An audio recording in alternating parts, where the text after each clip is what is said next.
Welcome back, detectives. Let's dive into another horrible case. The case of Kathlynn Shepherd.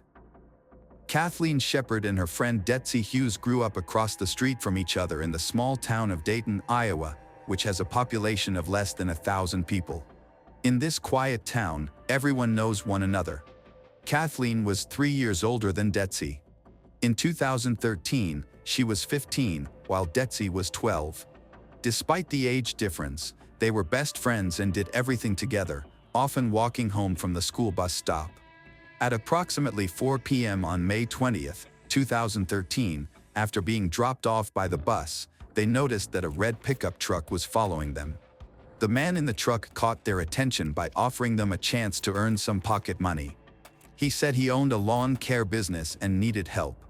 Although he was a little skeptical about their lawn mowing abilities, he was so convincing that they began to trust him.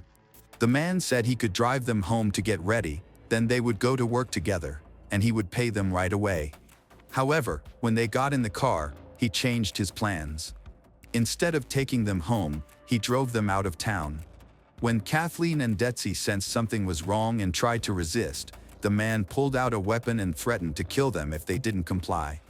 He took them to an old, abandoned house and brought them to a dilapidated barn that hadn't been used for years.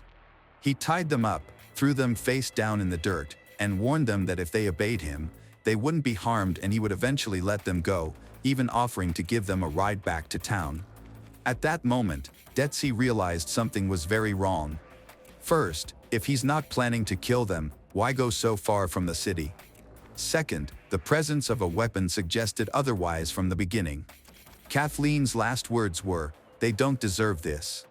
After that, the kidnapper took her into the woods, giving Dezi a chance to escape.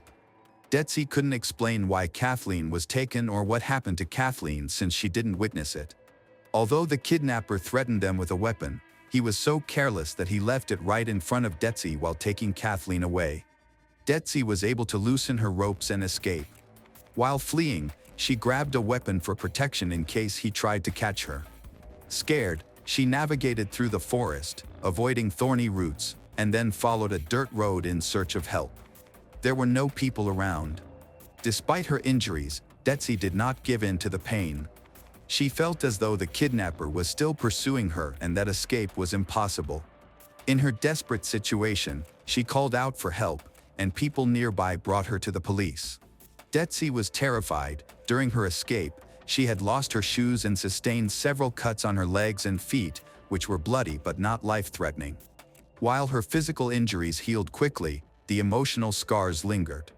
Although she received rehabilitation, she still struggles with the psychological effects from the traumatic experience. Dezi provided a detailed description of the kidnapper and his car, giving detectives a solid chance of locating him before he could harm anyone else. Later that evening, around 8 p.m., a body was discovered in the countryside, near the area where Dezi was rescued, at a country estate northeast of Dayton, Iowa. The deceased was identified as 42-year-old Michael Klender, who Dezi later recognized as her kidnapper.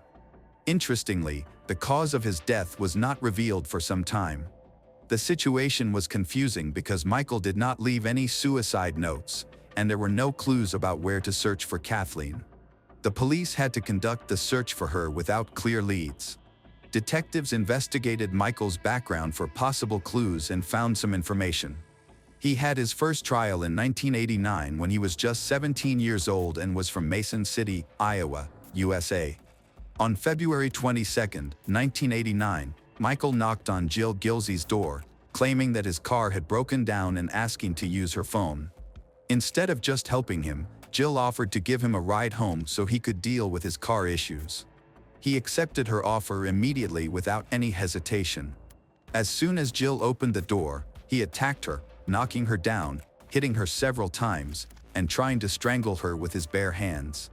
Despite the brutal attack and severe bruising on her neck, Jill fought back and, with the last of her strength, pushed him away. She was determined to seek justice for this horrific incident. Michael faced charges for second-degree burglary and assault with intent to cause serious injury, both of which were aggravated offenses. However, after his arrest, a judge decided to set a bail amount that was below the maximum for those charges, allowing him the potential to be released. This leniency angered Jill and others, as it seemed the judge underestimated the severity of his actions. Fortunately, Michael could not afford the bail, so he remained in custody. Michael remains in custody, awaiting his sentencing hearing. Jill and many others who know Michael believe he is not receiving the punishment he deserves, which worries them. During the preliminary hearing, a decision was made regarding whether Michael, the 17-year-old, should be tried as an adult or as a juvenile. The juvenile judge chose to recuse himself because Michael Klunder displayed alarming behavior from the start. He had a history of being problematic and aggressive, particularly toward girls. In November of that year, Michael enticed a classmate into the school restroom. He threatened her with a weapon and demanded that she take off her shirt, but the girl resisted and tried to escape from him. In response, he struck her on the head with a metal object and physically assaulted her. This resulted in serious injuries, and the girl spent about a week recovering in the hospital. By February 1989, it was reported that Michael had been released after fulfilling all court orders following the incident with the girl in the restroom. Michael returned to live with his father and stepmother in Mason City. However, he soon began to have aggressive outbursts. Shortly after, he attacked a girl named Jill and was arrested. While in custody, officials advised against allowing him to interact with older inmates due to concerns that he might either act aggressively or be bullied because of the charges against him. However, his skills as a liar and manipulator posed a risk of negatively influencing other young offenders. Facing serious charges, he could be sentenced to up to 12 years in prison and fined up to $15,000. If he had been tried as a minor, he would have faced a maximum of 7 years. This situation provided his lawyer with both a clear goal and leverage. On March 30th, Michael pleaded guilty to attempted burglary and attempted assault with intent to cause serious harm. Just 5 weeks before his 18th birthday, he learned his sentence. Michael was taken to the mental health center in Cherokee for a psychiatric evaluation. While imprisoned, he was sentenced to 5 years for attacking Jill. He spent his 18th birthday in prison and received an additional 2 years for robbery. However, these sentences were to run concurrently, meaning he would still be released after 5 years. This news troubled Jill, but there was nothing she could do about it. The court had decided that extending his sentence would be inhumane, likely hoping he could be rehabilitated despite being a potentially dangerous criminal. Despite the short sentence, Michael's lawyers sought to have it reduced. Their main argument was that he was still a minor, even though he was tried as an adult. Fortunately, in September 1989, the court refused to modify its ruling. 2 years passed, and he completed his sentence for robbery, but he still had 3 years remaining for the charges of bodily harm and assault before his official release. Michael adhered to all court orders and took part in a rehabilitation program for individuals at risk of committing abuse. He took the program seriously and attended all the lectures, but it seemed unlikely that he genuinely wanted to change his behavior. His lawyer approached the case with determination, believing that Michael was ready for release. Michael had a flawless prison record, with no incidents or fights during his incarceration, which worked in his favor. Michael's defenders succeeded in getting his case reviewed, resulting in his release in 1991, shortly after his 20th birthday. However, he was placed on probation. From the start, it became clear that his old habits were resurfacing. In 1992, 2 young girls, both just 3 years old, disappeared near Michael's home while playing in a sandbox. Their parents quickly realized the girls had been abducted and reported it to the police, prompting an immediate search, fearing the worst. An unknown caller contacted the police station, reporting that the 2 missing girls had been found at a bus stop nearly 100 kilometers from their hometown. A passerby noticed a small orange container under a canopy at the bus stop. Upon opening it, he was startled by what he discovered and promptly alerted the authorities. When officers arrived, they found the girls, who were both injured. Though several witnesses had identified Michael as a suspect, he had not yet been charged. One witness recalled seeing him observe young girls from his window, spending extended periods in his kitchen or living room watching as children played outside or as schoolgirls returned home. In light of the girls' abduction, this behavior raised alarm.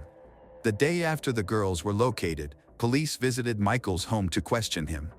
However, at that time, detectives lacked sufficient evidence. They faced a challenge in gathering information about the kidnappers from the 3-year-old victims without causing further trauma. Due to their young age and fear, the girls were unable to provide meaningful details. After an initial conversation, detectives still had no valuable information. Michael denied any involvement in the kidnapping, and without evidence, the police had no basis to detain him. Michael took advantage of the delay, got into his 1982 Honda, and left the state, heading to Florida. However, his getaway was cut short when the car broke down on the road. This forced him to seek help from a relative who lived nearby. Eventually, Michael was arrested on Christmas Eve. The arrest occurred at a bus stop in Houston, thanks to an anonymous tip received by law enforcement. It turned out that the call had come from Michael's relative, who suspected that he was up to something, even though they had no knowledge of the situation involving the kidnapped girls. The 3-year-old victims lived in the same residential complex in Cherokee, where the troubling events had taken place. Despite appearing to be a safe place under surveillance, it seems he had been watching the girls for a while before realizing they were alone. CCTV footage from the complex showed the girls playing before they suddenly looked away and moved in another direction. Detectives believe Michael managed to attract their attention while remaining out of sight of the cameras. This plan worked. The girls' miraculous rescue was even covered on television. Michael had hidden them in a container, which he sealed and left at the bus stop. If the box hadn't been discovered within a few hours, the outcome could have been very different. It was a fortunate coincidence, along with the vigilance of a passerby, that led to their rescue. Doctors reported that while the children had not been abused, they did have injuries. One showed visible signs of strangulation around her neck. The other girl could have suffered the same fate, but for unknown reasons, the criminal seemed less focused on her. In a frightened, fragmented manner, the girl described how a large man had grabbed her neck, making it hard for her to breathe. Fortunately, something caused him to stop. This miraculous rescue also helped police gather crucial information. Initially, the girls were too scared to talk freely to detectives, but over time, they revealed that the criminal had attempted to strangle both of them when he took them away to a remote location. Witnesses had a clear memory of the attacker and provided a description that closely resembled Michael Klunder. Following this, he was arrested and charged with kidnapping and harming children. In Iowa, kidnapping can result in a life sentence, and his previous criminal history raised concerns. Michael was genuinely shocked when detectives returned to his home to read him his rights. During the hearing, his lawyer argued for a lighter sentence. Michael was convicted of third-degree kidnapping, but the assault charge was reduced since no one died in the incident and the choking was considered less severe. He received a 2-year sentence for causing bodily harm and a 10-year sentence for each count of third-degree kidnapping. The jury reached their verdict quickly. By the time he was incarcerated, another crime had been solved just 5 months later, revealing that he had also been involved in other kidnapping incidents that he had not disclosed. Fortunately, those incidents did not lead to any fatalities. Ultimately, the court sentenced him to over 30 years in prison, to be served consecutively, with no possibility of parole. His lawyer continued to argue that instead of prison, Michael needed rehabilitation and support for reintegration into society. There was some merit to this argument, as Michael's behavior during his first arrest was concerning. He appeared detached and indifferent when speaking with police. After Michael confessed, he was asked why he felt it was necessary to kidnap his victims. He couldn't provide a solid explanation and later claimed it was due to having a bad day. It's unclear what behaviors might lead to leniency in prison, but Michael was released in 2011 after serving only 20 years. However, this was followed by another probation period, which he failed to complete. Before he could fully adjust to being free, he began to act out again, leading to a more tragic outcome. This time, Michael kidnapped Kathlynn and Dezi. Dezi was rescued by accident, but the search for Kathlynn continues. This incident increased the total number of confirmed victims of Michael to 7, most of whom were minors. However, the actual number could be greater. In 1992, Michael lived in another state where he committed additional crimes, including the kidnapping of an 18-year-old girl named Lori Lee Smith, whom he lured with his car. At the time, Lori was driving home on a quiet country road late at night. Suddenly, she noticed someone behind her flashing their headlights and signaling her to stop. Believing it was an emergency, Lori pulled over and rolled down her window. Michael then approached her vehicle, claiming that her taillights were out and offering to help check them. Unaware of the danger, Lori got out of her car. As soon as Lori reached the side of the trunk, Michael pulled out a knife and threatened her. He tried to lure her into his car, but Lori was brave and fiercely resisted him. They struggled inside Michael's vehicle until a passing truck interrupted them. It's important to note that Michael typically kept his victims alive until the last moment, with the exception of Kathlynn. After Michael was released in 2011 and before he kidnapped Kathlynn and Dezi in 2013, there was a significant period during which his actions went unaccounted for.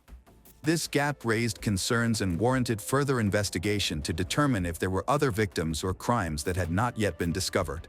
During this time, Michael had plenty of opportunities to commit more crimes, and there were few signs that he intended to change his ways. It was believed that he could have committed many similar offenses, some of which might have resulted in deaths. His victims were often saved by sheer luck or unexpected circumstances. There could be other unresolved kidnappings and murders linked to him.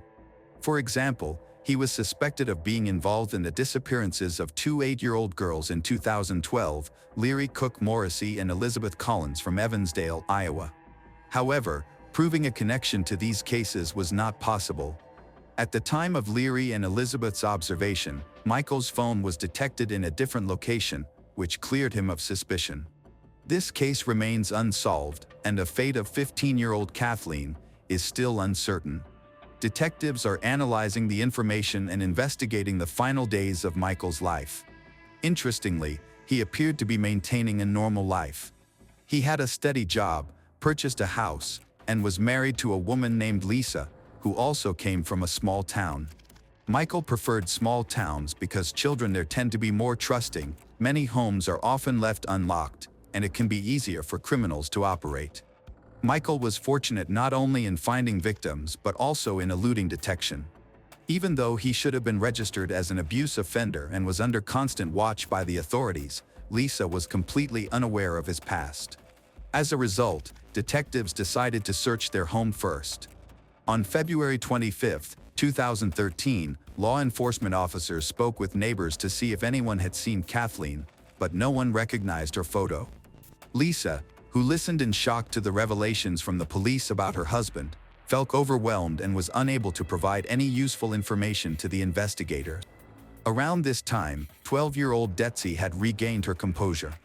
She spoke with the detectives and later participated in several interviews, which helped them piece together the details of her escape. Detectives searched the barn but did not find Kathlynn there. Hopes for her safe return quickly faded when bloodstains found in Michael's car were matched to her DNA. The circumstances surrounding Kathlynn remained unclear, but they were able to make some predictions about Michael's behavior.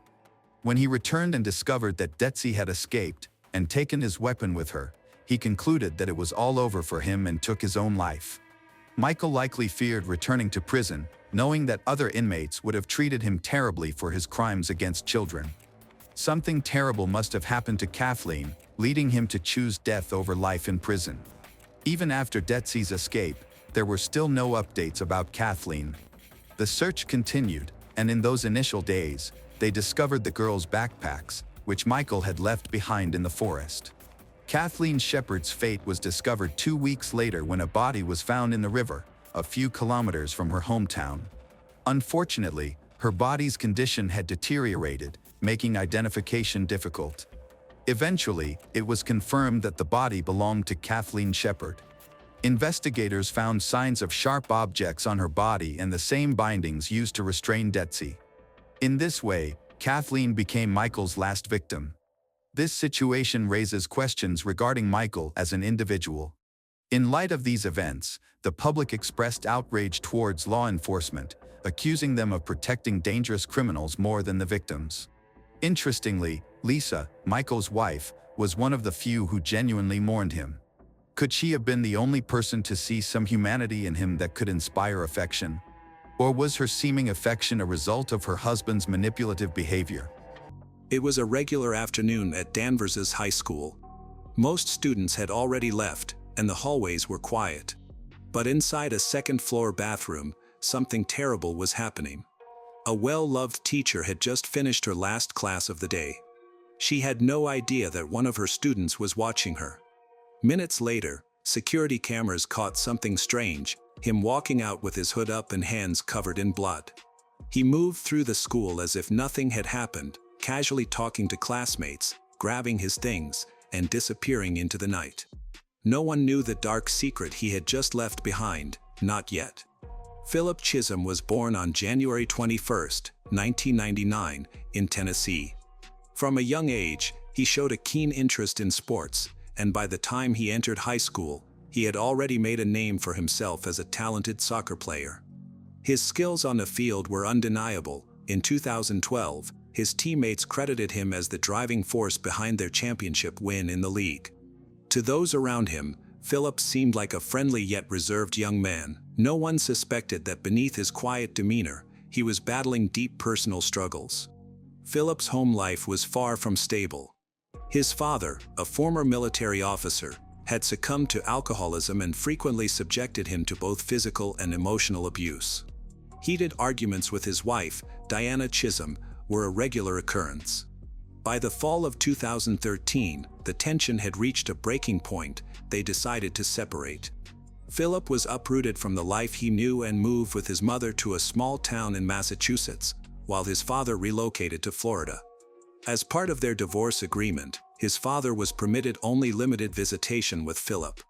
Practically overnight, his world had changed completely. Adjusting to a new environment proved difficult for Philip. Already introverted, he struggled to find his place at his new school. Socializing didn't come easily to him, but over time, he began to open up. He gradually integrated into school life, even trying out for the basketball team. Though he made friends, he was selective about whom he spent time with, limiting his conversations in class to only a few people he deemed trustworthy.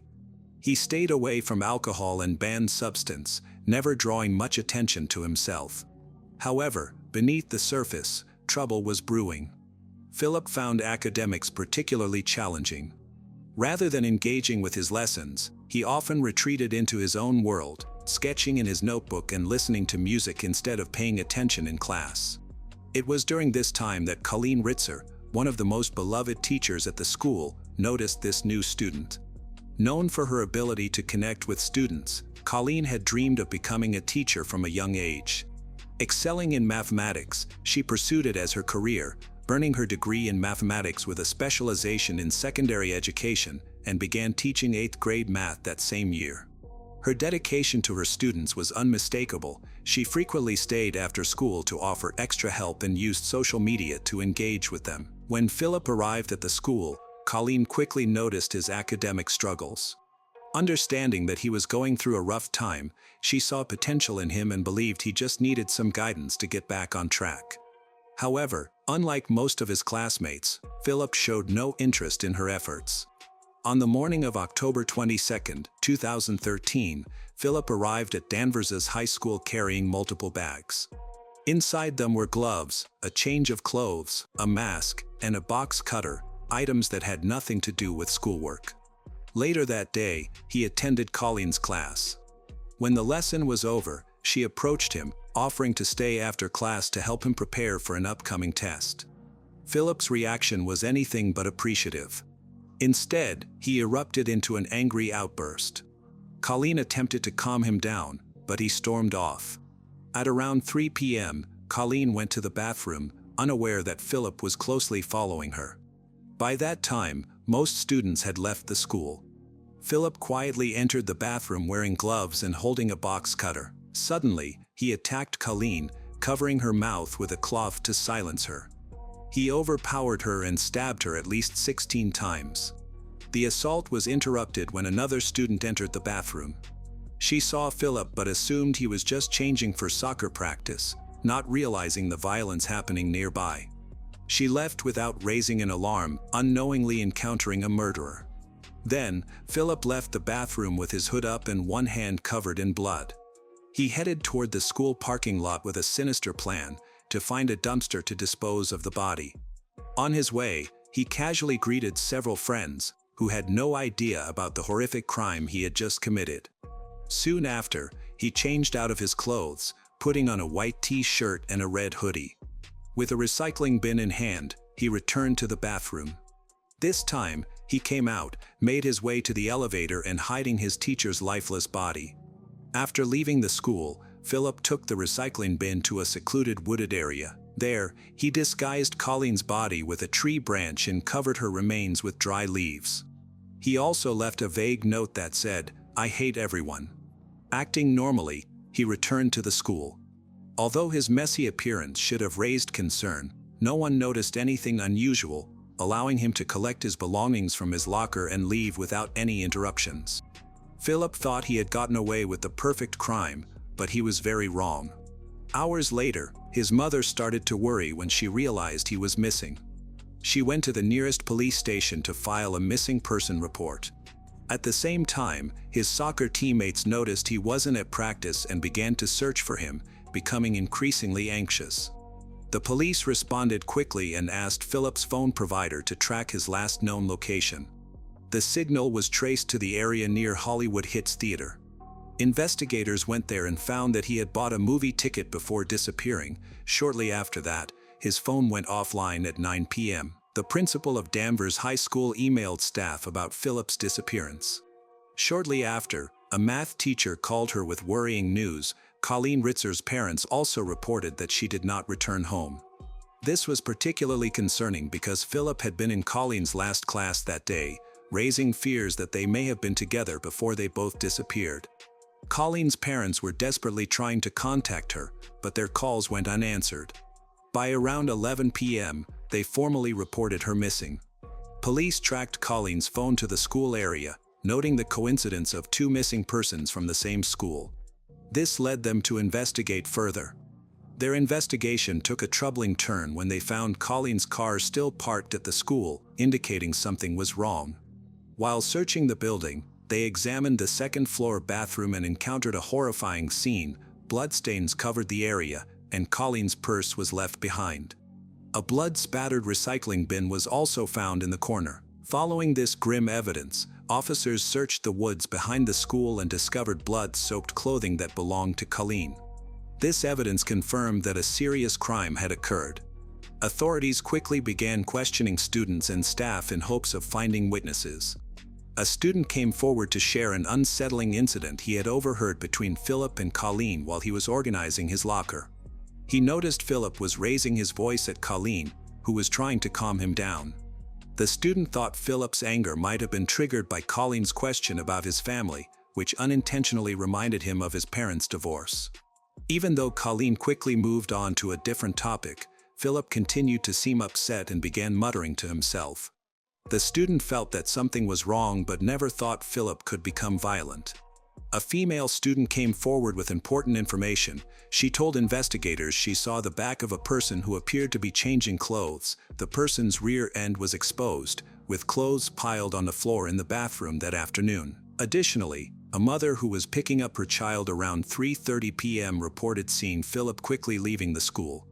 This evidence suggested that something had occurred between Philip and Colleen. Detectives then reviewed the school's surveillance footage to understand the timeline of events leading up to their disappearances. The footage revealed alarming details. At 7:45 a.m., Philip arrived at school carrying several bags, which he stored in his locker. Then, at 2:54 p.m., Colleen was seen leaving a classroom and heading towards the second-floor bathroom. Just a minute later, Philip appeared in the hallway, watching her closely before briefly returning to the classroom. Moments after that, he came back into view with his hood up and followed her into the bathroom while putting on gloves. At 3:06 p.m., a female student was seen entering the bathroom and quickly exiting moments later. At 3:07 p.m., Philip left the bathroom with his hood up and walked to the parking lot. He returned 2 minutes later, now wearing a white t-shirt. After a few minutes, he was spotted again, this time in a red hoodie. At 3:16 p.m., he went back into the bathroom with a recycling bin. By 3:22 p.m., security footage showed him wearing a ski mask as he pushed the bin into the elevator. Shortly after, he was seen dragging it outside toward the student parking lot.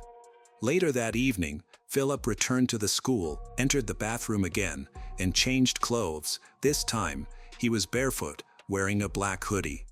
When investigators finished reviewing the footage, they were certain of one thing: Kathlynn had entered the bathroom but did not come out. In contrast, Philip had repeatedly entered and exited, changing his clothes each time and pushing a large bin on one occasion. Coupled with the blood evidence found in the bathroom, the conclusion was clear: Kathlynn had been murdered, and Philip was their main suspect. Law enforcement quickly began searching for Philip, who was still missing. They checked security footage from the school and nearby streets to see if they could find any signs of his movements. Simultaneously, they monitored Kathlynn Ritzer's bank account since Philip had stolen her wallet along with her credit cards, indicating he might have already used them. Their suspicions were confirmed when they found that Kathlynn's card had been used to buy a burger, fries, and a drink. A movie ticket was also purchased, and location data from Philip's phone showed he was at the theater shortly after the crime occurred. While police worked to find him, an unexpected turn of events happened. Around 2:30 a.m. on October 23rd, an officer in a nearby town saw a young man walking along the highway at the intersection of Route 1, North and Salem Road. It was Philip, aimlessly wandering without a clear direction. The officer recognized him from the missing person alert and stopped to ask questions. During a search, the officer found Kathlynn Ritzer's credit card and driver's license in Philip's possession. Additionally, his pants still had blood stains on them. He was promptly taken into custody and brought to the local police station. When officers searched Philip's backpack, they discovered Kathlyn's purse, her underwear, and a box cutter with dried blood on it. Alarmingly, there were also traces of semen and blood on Philip's own underwear. When interrogated about the blood, Philip coldly remarked, "It's from the girl," referring to Kathlynn, his teacher. He showed no remorse and proceeded to inform the police that her body was buried in the woods. At 3 a.m., a team of officers went to the wooded area behind Danvers High School. After searching for some time, they noticed a pile of leaves and debris. One officer spotted a thumb with pink nail polish sticking out from the leaves. When they removed the foliage, they were met with a horrifying scene. Kathlyn's lifeless body was lying on her back, her throat cut, and a tree branch had violated her remains. Her face and body showed signs of severe trauma. Nearby, officers found a pair of blood-soaked white gloves and a handwritten note that stated, "I hate everyone." Kathlyn's remains were quickly taken for forensic examination. The autopsy revealed she had suffered 16 stab wounds and had been abuse-assaulted twice. Philip was immediately charged with aggravated assault, armed robbery, and first-degree murder. He was held without bail. That morning, on October 23rd, police visited Philip's mother at her new apartment, which she had moved into after leaving Tennessee due to her divorce. She appeared very upset and acknowledged that the separation had been hard for both her and Philip. Later, through his attorney, she released a statement offering her condolences to Kathlyn's family.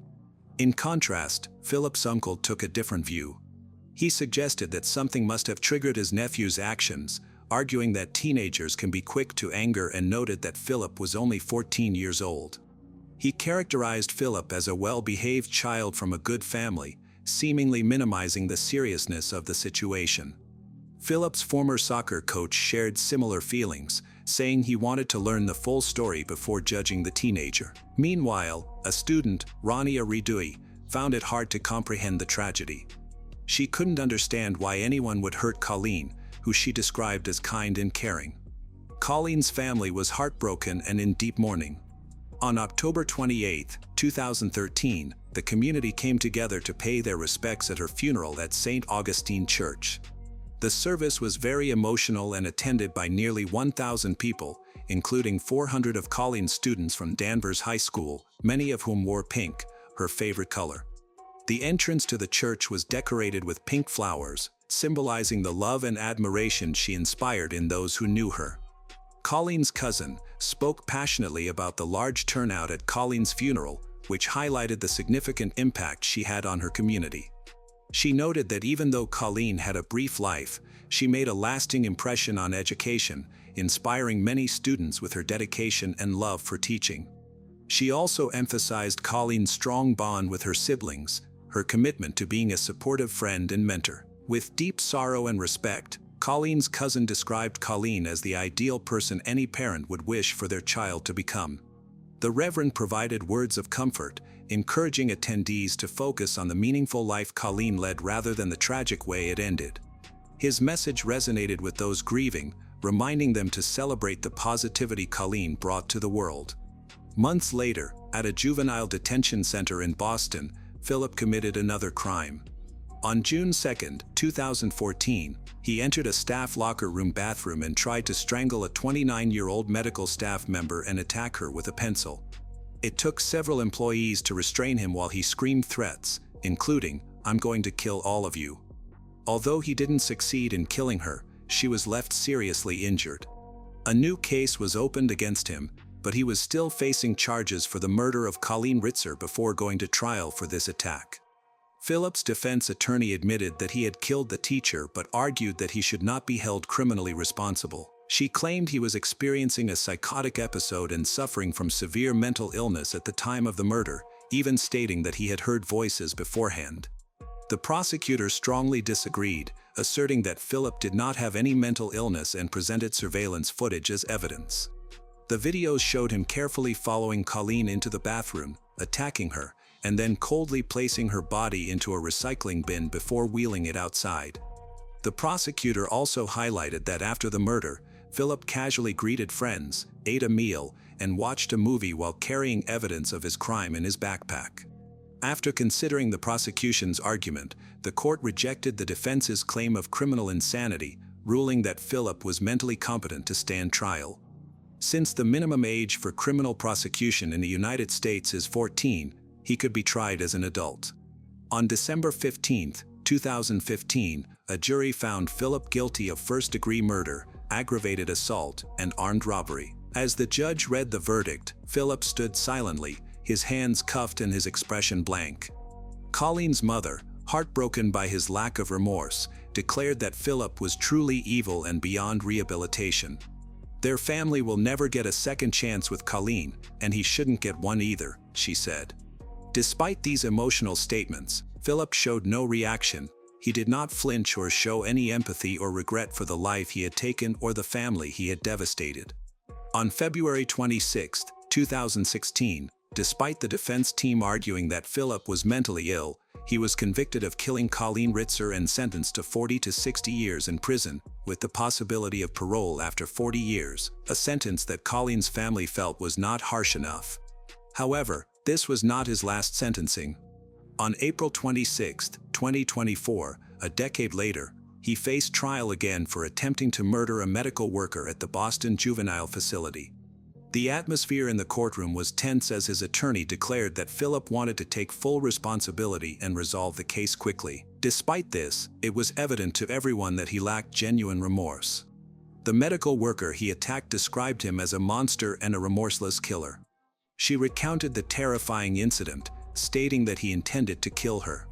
During her testimony, she revealed that his face still haunted her as a constant reminder of the trauma he caused.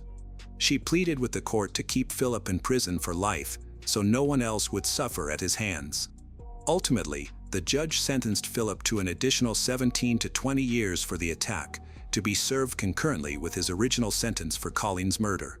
To this day, Philip remains in prison, serving time for the crimes he committed against two women who only tried to help him, but were met with unimaginable violence instead. Kathlyn's family chose to celebrate her memory instead of focusing on their sorrow after her tragic death. 1 year following her murder, they created a scholarship in her honor. In a public statement, they remembered Kathlynn as a kind and caring young woman whose love for teaching defined her life. They take comfort in knowing that her legacy lives on. Many students who have received the scholarship are pursuing teaching careers, inspired by Kathlyn's dedication and passion for education. Although she is no longer, her influence remains strong in the classrooms and hearts of those who knew her. In October 2024, Chisholm's attorneys appealed to the Massachusetts Supreme Judicial Court, arguing that brain scan evidence of mental illness had been wrongly excluded. On February 25, 2025, the SJC denied a new trial, upholding Chisholm's conviction and 40-year parole. Ritzer's family expressed relief, stating the ruling allowed them to grieve without appeal uncertainties. The brutal murder of Colleen Ritzer at Danvers High School left an indelible scar on her family, students, and community, shattering the illusion of safety in a place meant for learning. Yet, from this tragedy, Colleen's radiant legacy endures through the scholarship bearing her name, inspiring future educators to carry forward her passion and kindness. Philip Chisholm, whose cold indifference and violent acts stole a beloved teacher's life, remains behind bars, his 2025 appeal denial ensuring accountability for his crimes. As Danvers continues to heal, the memory of Colleen, her infectious smile, unwavering dedication, and boundless compassion, lives on, a beacon of light that no darkness can extinguish. It began as an ordinary evening. Patrick Sean Betts, an 11-year-old boy from Upland, San Bernardino, California, was at his favorite pizza place with his mom and sister. He was cheerful, laughing, and enjoying activities that many kids in the 80s loved. Patrick asked his mom for some change and went to play in the arcade at the back. Everything seemed normal until he walked out of the pizza place and never returned home. What truly happened that night? Why did it take so long for anyone to search for him? How did a case with so many puzzling details go unnoticed for such a long time? Patrick was born on June 21, 1976, to Dennis and Barbara Betts, who had lived in Upland for many years. He grew up in an environment full of love, enjoying skateboards, and a kind of freedom. Patrick attended Sierra Vista Elementary School, where his vibrant personality shone brightly despite his small stature. His mom, Barbara, described him as cheerful and easygoing, while his friends saw him as playful and street smart. He was polite, helpful, and naturally curious. He often spending time at the local radio shack. His humor was surprisingly mature for his age, making people laugh and keeping them wanting to be around him. One of the most important people in Patrick's life was his best friend Kevin Charlebois, who lived just across the street. Kevin has health problems that keep him homebound. Not many kids try to connect with him, but Patrick really cares and makes an effort to help his friend. The two became best friends, bonded by trust and kindness. Like many kids at that time, Patrick enjoyed video games, baseball, and skateboarding. His friendship with Kevin deepened his love for baseball, especially since Kevin's dad coached the local Little League team. Patrick couldn't sleep at night without his favorite blanket, which brought him comfort and a sense of security. Then came January 20th, 1988, a day that the Betts family would always remember. It started like any other day. Patrick, his mother Barbara, and his older sister Pamela were having dinner at Pizza Chalet, a popular family restaurant in Upland that had an arcade. As usual, Patrick rushed to the games after asking his mom for some quarters. He had recently made friends with the owner's son, and they spent hours playing together. Although Barbara didn't know this new friend very well, she felt comfortable letting Patrick go play. Later that evening, Patrick asked his mom if he could go to a basketball game at Upland High with a friend. Thinking it was nearby and trusting her son, Barbara agreed. As he left, he asked her to save him a slice of pizza. It was a typical, light-hearted request, a moment any parent would smile at, but it turned out to be the last time Barbara saw her son. The game was actually in Chino, nearly 8 miles away, a fact the boys were unaware of. Disappointed, they returned to Pizza Chalet and spent time at the arcade.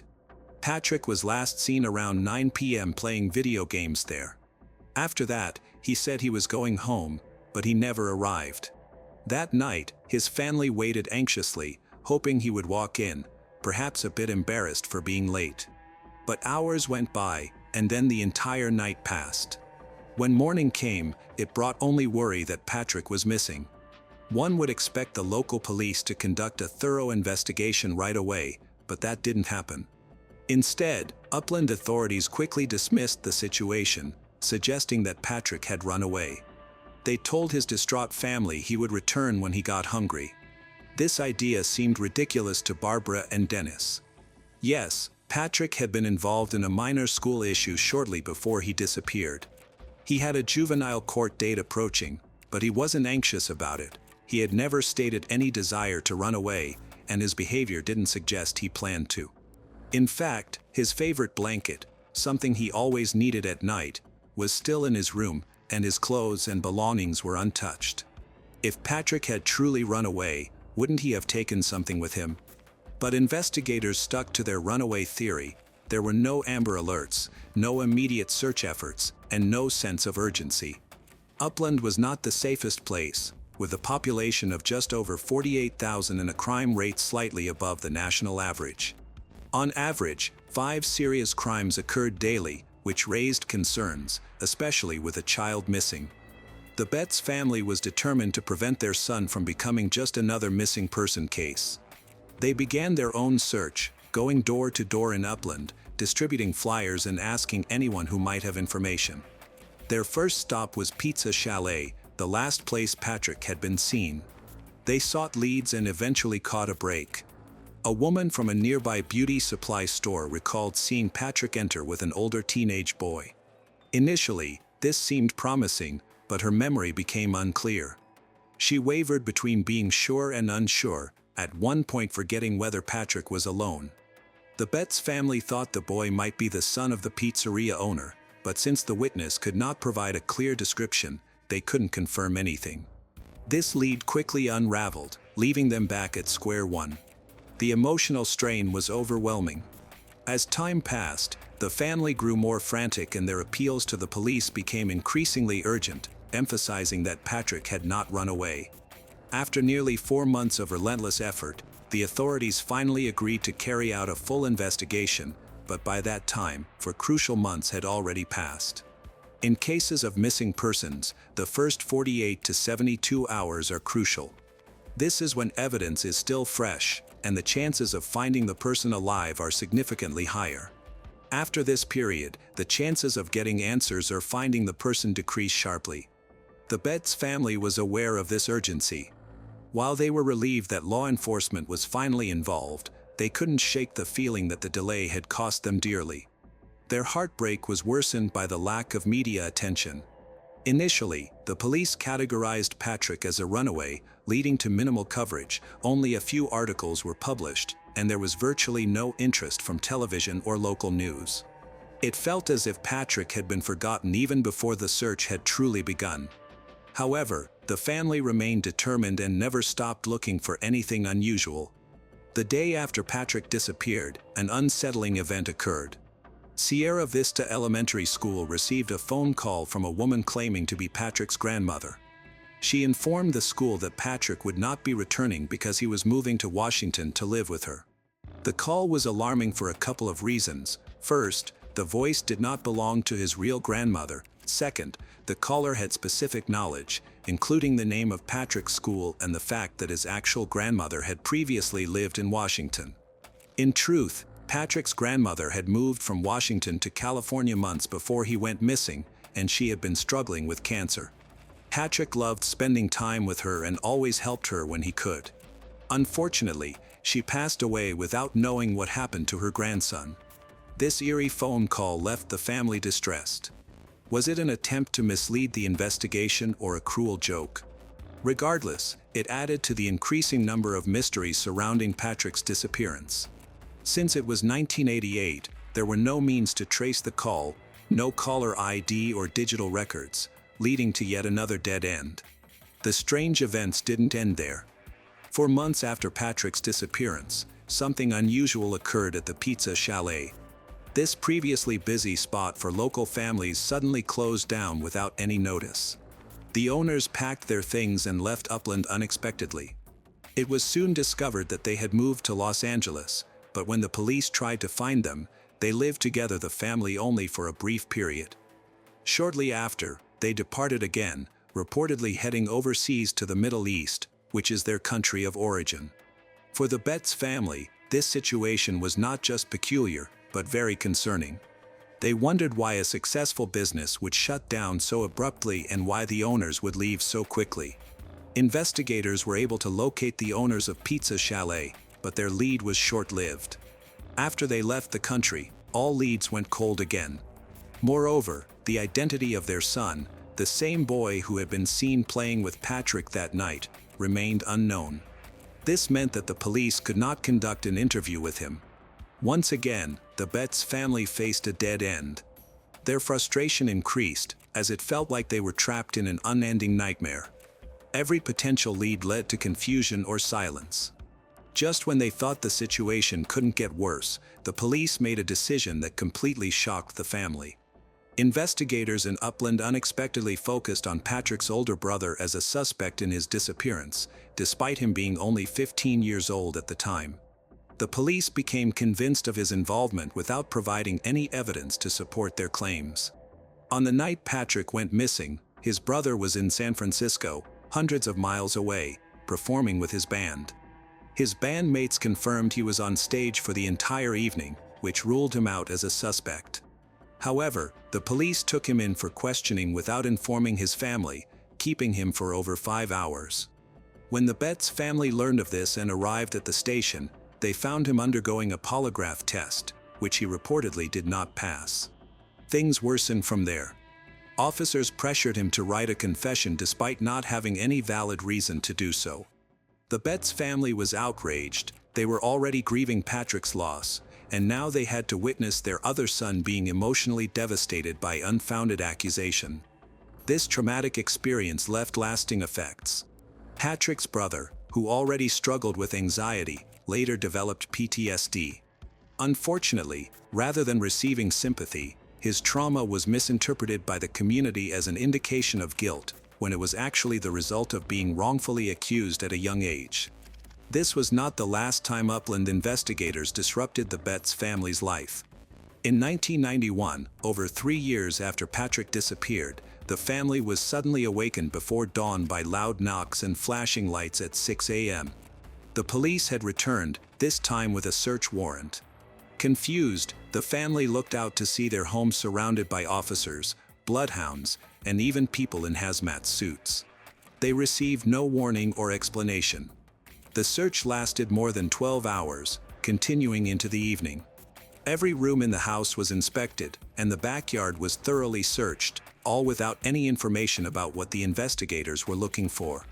Months later, they discovered the reason for the search. An anonymous tip had been received, claiming that Patrick's body was buried somewhere under the house. Without confirming the validity of this tip, the investigators proceeded and treated the family as if they were suspects. The experience left the family devastated. Patrick's sister described the officers as lacking any compassion. Their search produced no results, and the leads they received went nowhere, leaving the family without answers. Patrick's case remained largely overlooked. It received minimal media coverage, with no televised appeals, no headlines, and only a few articles in local newspapers. One of the few times Patrick's face gained wider attention was in 1993 when his photo appeared in the music video for Soul Asylum's Runaway Train. This video was part of a campaign to raise awareness about missing children. Patrick's image flickered on screen alongside 35 other missing children, hoping someone might recognize him. While the campaign had some success, 26 of the 36 children featured were found. It did not lead to Patrick's return. As the years went by, the case went cold. Then, something unusual occurred that added to the mystery of Patrick's disappearance. One day, while working as a security officer, Patrick's grown nephew encountered an older man who engaged him in small talk. At first, the conversation seemed normal until the stranger referred to Patrick as Sean, his middle name, which only family and close friends used. And the nephew had never disclosed that detail. What happened next was even more unsettling. The man started speaking about Patrick's case as if he had been following it closely for years. He recited facts and details that sent chills down the nephew's spine. After all, Patrick's disappearance had only gained attention from a brief mention in a music video from the early 90s, and his story was mostly unknown. How could a stranger not only know Patrick's name but also intricate details about a case that few people discussed?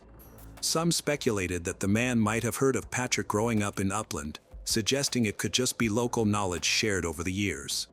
However, Patrick's family wasn't convinced. They had always felt that his case was overlooked, not something that would stick in the minds of strangers, especially after so many years. Unfortunately, no one could identify the man or determine where he came from.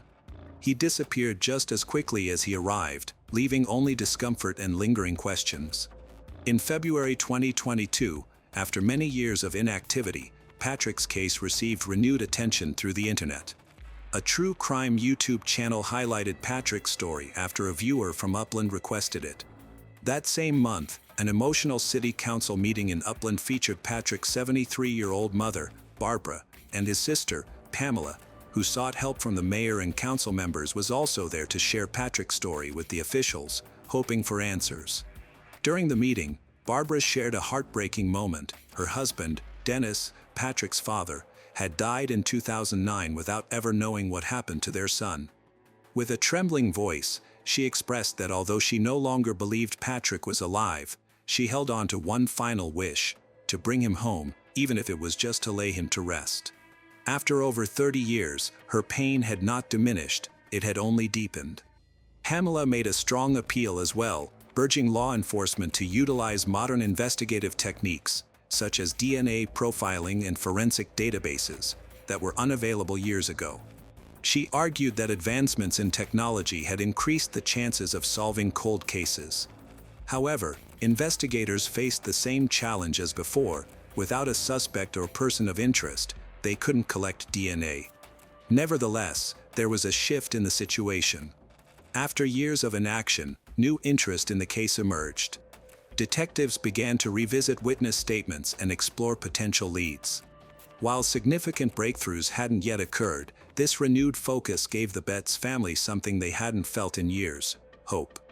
Barbara's health was unfortunately declining. Pamela shared that they were now racing against time, not just to uncover the mystery, but to provide her mother with the closure she had been waiting for far too long. Today would have been Patrick's 48th birthday. The likelihood that he is still alive seems lower, yet the possibility that he was abducted and raised by someone else remains in their minds. If he were alive, wouldn't he have come forward by now? Nonetheless, hope remains strong. Even if Patrick has passed away, the Betts family is determined to find the truth. They seek to understand what happened, to achieve justice, and to find peace. Jessica Edens was born on January 22, 1981, in a small suburb of New York State, USA. She came from a large family, with a sister named Diane and two half-brothers, Nathan and Adam.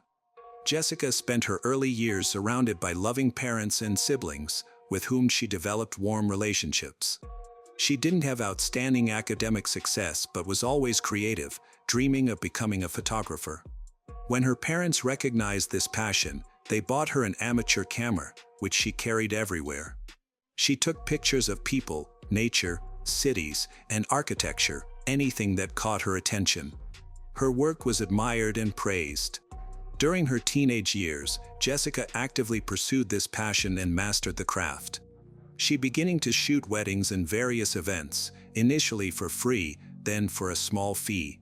This allowed her to earn enough money for her own needs, and the idea of building a real business became increasingly appealing.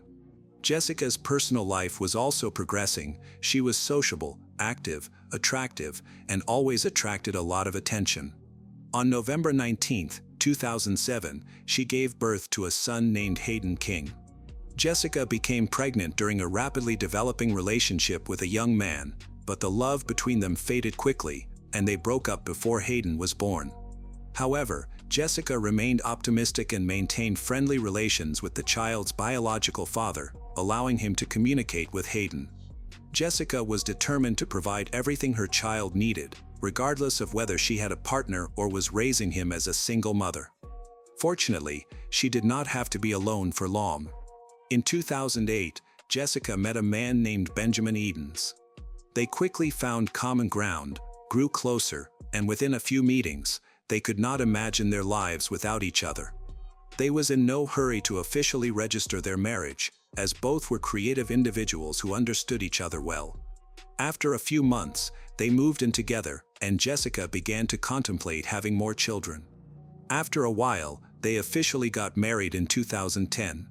Shortly thereafter, they decided to move to a new large house located in a small, cozy town in Easley, South Carolina, which was ideal for a quiet family life. Their family relationships flourished, and Jessica was convinced she had found the man of her dreams, a feeling that was mutual. 2 years later, on July 19, 2012, they welcomed a daughter named Harper Edens. Jessica believes this further strengthens her relationship with Benjamin. He was a wonderful father who spent all his free time with Harper. He also became so close to Hayden that the boy did not suspect Benjamin was not his biological father. By 2017, Hayden was in the 4th grade, while his younger sister Harper was about to start 1st grade in the fall. This was an exciting milestone. From the outside, Jessica's family appeared perfect. She had 2 children, a beloved job, and a husband whom she described to everyone as the best person. Her eldest child was a good student, and the family expected the same from Harper. Jessica's passion for photography thrived, but when she had her daughter, she decided to take a break and become a housewife, stepping back from her small but successful photo business. However, as Harper grew more independent, Jessica returned to attending various events to conduct professional photography. To simplify her client search, she created a website where she introduced herself as a photographer from Greenville. Jessica described her life as perfect, but, as often happens, things were exaggerated. Behind the facade of love and understanding, difficulties began to arise in the marriage. Over time, Benjamin's feelings cooled, and tension accumulated between them. Jessica wanted to understand what was happening as she began to notice uncharacteristic behaviors in her husband. He would come home from work, immediately run into the shower without even saying hello to his wife and children, as if he were trying to hide something. More and more often, he stayed at work much longer than his shift lasted, citing overtime and global projects that no one could confirm. He began to actively engage in sports, carefully monitored his appearance, and switched to healthy eating. All this could look like ordinary healthy habits that people develop with age, but not with Jessica. She began to suspect Benjamin of cheating. Quickly, a suitable candidate for an affair appeared. A young, attractive woman had recently started at her husband's workplace. This woman's name was Meredith Rahm. She was born on October 29, 1988, in Collierville, Tennessee. In Jessica's opinion, it was on Meredith that her husband had set his eyes. In the early years of Meredith's life, her parents divorced, and her mother quickly found a new man and remarried, so Meredith had a stepfather named Carlton Chambers. He was a worthy person and became like a second father to her. The family in which she grew up was friendly and loving. Meredith had a younger sister named Brittany Rowell. She dedicated herself to her studies from an early age and was focused on career success. She studied well and was creative, like Jessica, but family and children were of little interest to her. In 2009, she graduated from the University of Memphis with a bachelor's degree in international business. After gaining some necessary experience, she moved to Greenville. Meredith was very independent and self-confident, which immediately caught Benjamin's eye. By the time they met, Meredith had started working at the same company as Benjamin. In fact, Jessica's suspicions were justified. Immediately after meeting Meredith, her husband became attracted to her. Their feelings come from both sides. They started dating in secret, and their affair continued for a year. Now, Benjamin finally realized that he wanted to be with his young mistress and wanted to break up with Jessica, but he didn't know how to approach the issue. He was afraid of offending his wife and wanted to avoid the difficulties of the divorce process. For a long time, Benjamin was torn between his family and his mistress. His wife's suspicions only aggravated the situation. The more accusations she made, the more inevitable the breakup felt, which provoked constant quarrels. Jessica did not trust her husband and wanted to find out what was going on. He tried to distance himself, but this could not go on forever. It was time to tell the truth, but Benjamin could not bring himself to do it. Instead of confessing, he decided to move out on far-fetched grounds, citing constant pressure from his wife. On April 11, 2017, Benjamin packed his things and moved from the shared family home to a rented apartment. At least that is what he initially told his wife. Jessica kept hoping that these were only temporary difficulties that many people experience, and that their marriage would be saved. She believed she could convince her husband to return to her and their children. Benjamin tried to avoid the topic of separation altogether, reluctantly answered calls and messages, which only offended her more. The betrayal was of such a magnitude that she could not forgive it. She was angry, and her hopes for a family reunion were shattered. But most of all, she was furious that Benjamin simply ignored her. As the persecution began, Jessica spread various damaging facts about Meredith on all social networks and on any sites where she could post information, exposing her as the homewrecker and her husband as a cheater. Jessica continued to communicate regularly with Benjamin, trying to win him back. Instead, he finally decided to file for divorce. Telling Jessica this provoked even more anger from her, and she now decided to annoy him as much as possible. She knew how much Benjamin loved their daughter Harper, so she sought sole custody of the girl. He had always been a caring father and loved the children, including Hayden. Therefore, he was against such a decision. Benjamin wanted to maintain the right to communicate with the children. He did not want to sit idly by. He hoped to smooth over the conflict and therefore proposed joint custody. Jessica was adamant. Against this backdrop, a serious custody battle began, and tensions escalated. Realizing that it would not be possible to agree amicably, Benjamin went to court on July 11th. He wanted to gain an advantage and testified under oath that Jessica was using the children as a weapon of revenge. By this point, Jessica had completely prevented meetings and communication between the children with their father, not even allowing contact through social networks and mobile phones. Everything was under her total control. Benjamin was afraid she could go too far. Simultaneously, Jessica intensified her harassment of Benjamin and Meredith. She continued to post not just hateful words toward Meredith on social media, but also used graphic photos and other offensive captions. Previously, Jessica had tried to portray Benjamin's mistress as a family destroyer. Now, even more disturbing captions began to appear. She claimed that Meredith would get what she deserved, though she never specified what she meant. Meredith, the target of the harassment, began to fear that all of this could be dangerous. However, Benjamin insisted that Jessica had no history of violence, so he believed the situation would gradually settle down. He tried not to provoke her further, but it had little effect. The situation only worsened. When Jessica learned about the filing of a joint custody application by her husband, she was furious. Benjamin had always been a decent person, a valuable employee who earned a good salary and had no bad habits or addictions, so there were no serious grounds for denying him custody or terminating his contact with the children. He simply wanted to see them. Now that he had received the right to visit, which Jessica could not oppose. Due to the impossibility of taking revenge, she began to come up with more sophisticated ways to annoy him. Every short communication with Benjamin ended in conflicts and accusations. It was even more annoying to her that the mistress would be in contact with the children. During this period, Benjamin and Meredith regularly contacted the police to complain about Jessica's behavior. In particular, Meredith could no longer tolerate the publications that Jessica made about her daily on various social networks. She starts having problems at work when Jessica tries to turn things around her. Benjamin tried to prove that Jessica's behavior was stalking and very disturbing. Worse, he began receiving frightening messages from Jessica, all concerning the children. It seemed she was trying to intimidate him with ambiguous phrases, and he worried that his daughter might be in danger. In July 2017, after a court meeting, he called the police to check on the welfare of the children at Jessica's house. He described the situation in detail. He felt powerless since Jessica still interfered with the meetings, and he did not want to use force, fearing she would use this in court against him to strip him of his joint custody rights. The officers who responded reported that everything was fine, but the anxiety from the threats continued to grow.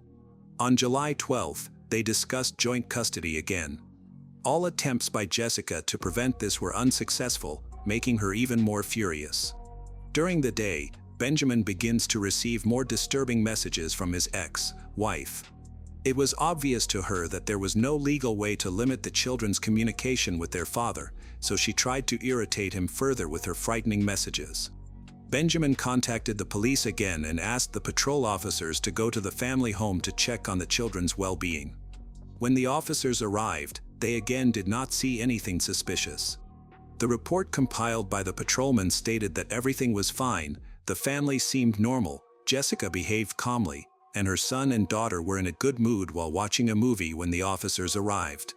At that moment, Jessica insisted that Harper call Benjamin, realizing that he had called the police. All of this became part of her insidious plan to expose him as a liar. While the officer was in the house, he discussed the potential resumption of relations with Benjamin. Jessica denied wanting to reconcile, calling him a traitor who had cheated for a whole year. She couldn't forgive him and intended to use this in court to achieve sole custody of their daughter. She didn't want him in the children's lives. While the officer was filling out the report, Jessica began insisting that Benjamin and Meredith were very dangerous people, especially to the children. She claimed to have suffered from their behavior since the divorce process began and insisted that they were trying to portray her in a bad light. Jessica wanted to obtain a restraining order against them. The patrolman informed Jessica that, in order to get a restraining order, she would have to go through the court process after filing a report. After saying goodbye to the officers, she promised to file a statement in person soon, but that was not destined to happen. The next day, while Jessica's family was out of town, she went to her parents' house early in the morning and took a .40 caliber pistol that they used for self-defense. When relatives heard about this, Jessica warned her father about the need for a weapon, and he was not against it. They did not suspect the scale of the persecution that Jessica had arranged. She skillfully lied, making Benjamin look worse and referring to the persecution from him, that the danger emanating from her ex. Jessica claimed that she could not feel calm at home, she was simply afraid to be left alone with her 2 children. They were easily convinced that Benjamin and Meredith posed a threat, including to the children, and that the weapon would help protect them from what she described as extremely harmful communication. All of this sounded plausible, therefore, her parents had no problem with her needing the weapon for a while. Jessica planned to keep the gun in the house while the divorce process was ongoing. Jessica then sent text messages filled with accusations, now targeting everyone who knew Meredith. She managed to find information about the family and friends of Meredith, copying the messages to everyone, then telling them how Meredith had stolen her husband, destroyed her family, and was now trying to take the children. Jessica obtained the phone numbers of at least 5 friends of family members on social media. It seemed she was immersed in this all day, displaying behavior that resembled madness. She even personally called several people, relaying her story over her mobile phone. Some of Jessica's acquaintances became disappointed in her decency, causing real damage to her reputation. Benjamin also received even more terrifying messages. Jessica openly accused and intimidated him, stating that he would not receive anything, he would not gain access to Meredith and the children.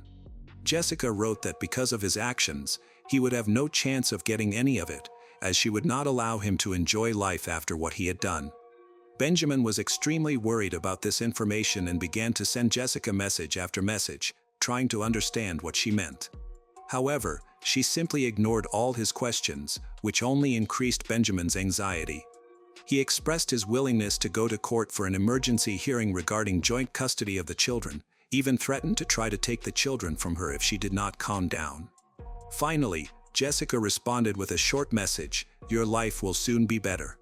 Benjamin was sure that she was just mocking him and enjoying this situation. Jessica claimed that it was the last day she would experience pain, after which she ignored any attempts by Benjamin to contact her.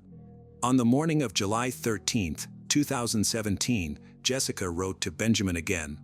She offered to meet so that Benjamin could answer some questions. However, Benjamin found everything very suspicious and hesitated to attend the meeting. He didn't suspect that this could turn out to be a fatal mistake. Benjamin tried to get her to talk on the phone to understand what she needed and why they couldn't discuss it without a meeting, but this only made Jessica even angrier. At 4:41 p.m., he received another message in which Jessica complained that she was tired of this bullying that never meant anything to Benjamin. In reality, old accusations and the most frightening threats she had ever voiced since the breakup emerged. Jessica's behavior was so alarming that Benjamin contacted her mother to discuss the situation, suspecting that Jessica was having a breakdown. He feared she could not control herself, might pose a danger to herself and the children. At that time, he was at work and could not leave. He did not suspect that while he was talking to Jessica's mother, Jessica was already driving to his apartment with bad intentions. At about 5 p.m., Jessica parked her car near the complex where Benjamin and Meredith lived. In the parking lot, Jessica saw Meredith, who had just returned from work and was sitting in her car, distracted by the mail on her mobile phone. Jessica approached her, pointed a gun, and shot through the glass, instantly killing her rival, whom she considered the cause of all her troubles. All this happened in broad daylight. As people were returning from work, the noise attracted numerous witnesses. After the incident, people saw Jessica get into her car and drive away. Neighbors contacted the police, reporting this and clarifying one frightening detail. At that time, there were 2 children in the car with the shooter. Witnesses described the shooter, and the police understood who they were talking about. They assumed that Benjamin was in danger. Jessica had enough time to act, but she was not going to go to Benjamin's workplace. Instead, she devised something much more sophisticated and stayed one step ahead of law enforcement. While the authorities were still looking for her in the city and were awaiting Benjamin's arrival at work, Jessica called Benjamin, told him that everyone he loved had left and that she would be next. Then Jessica hung up. It was the last call she made. Police eventually traced the call and went to Easley, 7 miles from the Benjamin home, where they saw her Jeep. The doors of the car were locked from the inside, and the engine was still running. Inside, they found 3 bodies, 2 children and Jessica herself, who was 36 years old. Jessica had persistently called Benjamin in hopes of meeting with him, perhaps intending him to be her first victim. However, he seemed to sense danger and avoided contact as much as possible, often opting to respond via a message on a messaging app. When she received a refusal, she flared up in anger and attacked Meredith, after which Jessica returned home. Near her house, she called Benjamin again. After a meaningless conversation, Jessica first attacked her 5-year-old daughter, then her 9-year-old son, after which she turned the gun on herself. Jessica used the same gun that she had borrowed from her parents on July 11th. During the investigation, detectives found out that Benjamin had been trying to obtain a restraining order against Jessica. He had filed for joint custody on the same day and had communicated with the police officer who came to check on the children. Jessica left 4 suicide notes, 1 for her mother, 1 for her father, 1 for her son's father, and 1 for her husband. In these notes, she expressed her love for her family and her regret for the pain her actions would cause them. Jessica insisted that she could no longer live with these feelings and believed that her children would also suffer without her, so she decided to take not only her life but theirs as well. In the letter to her son's father, she expressed gratitude for giving her her first child and apologized for the pain she had caused. Considering the content of these notes, the police investigated suspicions of domestic violence against the children. Judging by what Jessica wrote, it was possible she had harmed them as a way of exacting revenge on her unfaithful husband. However, nothing like this could be confirmed. As for the last note left by Jessica to Benjamin, it contained several short phrases in which she wished that Benjamin would experience the pain from his cruel act for the rest of his life. The note also stated that he would not be able to hurt them anymore. Among all the individuals involved in this case, Benjamin was the only survivor. The note turned out to be prophetic. Even to this day, he continues to live with the pain of losing his loved ones. A year spent in the open air can ruin many things, but what if a person's body was in this condition? Was the person an accidental victim of circumstance, or was he brutally murdered? And how can the criminal be found if the detectives only have an incomplete skeleton at their disposal? Yellow House Canyon is a vast natural area of rugged terrain located near the town of Lubbock, Texas, USA. This area used to be Indian territory, but in 1993, it gained a different kind of fame. During that summer, 2 local residents went hunting in the game-rich canyon. However, at the very beginning of their trip, something suspicious caught their attention. They came across a bone, completely devoid of flesh. From several meters away, it did not appear to be part of an animal. As they got closer, they realized it was a human skull and reported it to law enforcement. That same day, forensic experts arrived in the canyon. In addition to the skull, other items were found nearby, scraps of clothing and a woman's shoe. The remains were scattered. To piece everything together and find the missing parts, investigators sifted the soil around the area. This process allowed them to find several more fragments of the body and smaller bones, as well as some strands of hair. Unfortunately, the skeleton was far from complete. It was likely that predatory animals had dragged the bones around the area. Despite the efforts of law enforcement officers, they were unable to recover all the parts. All of this evidence was taken to the lab for examination. The scant fragments of human remains, according to the forensic expert, had been exposed to the elements for at least a year. To obtain more information, the assistance of a forensic anthropologist was needed. Among the remains, the lower part of the spine, the sacrum, was found. This discovery allowed the experts to determine that the remains belonged to a woman. The shape of the skull helped establish that the deceased was a person of European descent. The cranial sutures had not yet closed, indicating the approximate age of the deceased, which the specialist estimated to be a young woman between 18 and 24 years old. More intriguing were the marks found on some bones. These were notches and depressions of a pointed shape, characteristic of injuries inflicted by a knife. The marks suggested that the girl had died as a result of murder. One cut was located in the shoulder blade area, with 6 cuts in the vertebrae region. In total, forensic scientists counted about 12 to 30 separate injuries. There were likely more, but this could only be confirmed after all the bones were found.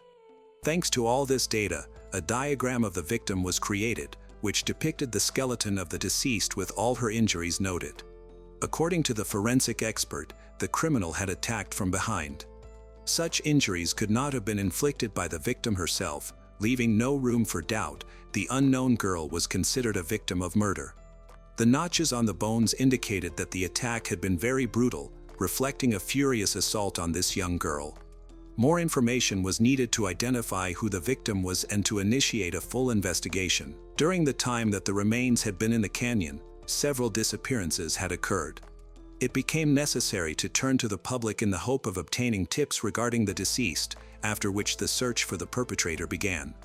A press conference was held, prompting calls to the city police department. Meanwhile, dental records were checked, and data was compared with records of 64 girls who had disappeared across the United States over the past years, but none matched the description. They then decided to enlist forensic expert and artist Karen Taylor, the only one capable of attempting to recreate the face of the deceased from the skull. Such specialists are usually called upon last, as there is a high probability of error and inaccuracy in the resulting image.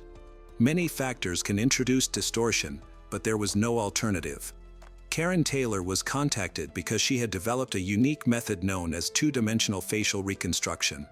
Unlike other methods, which often strayed into the realm of art and the artist's interpretation, this method relied on scientific data. Karen took into account the structural features of each race, making her approach more accurate than others.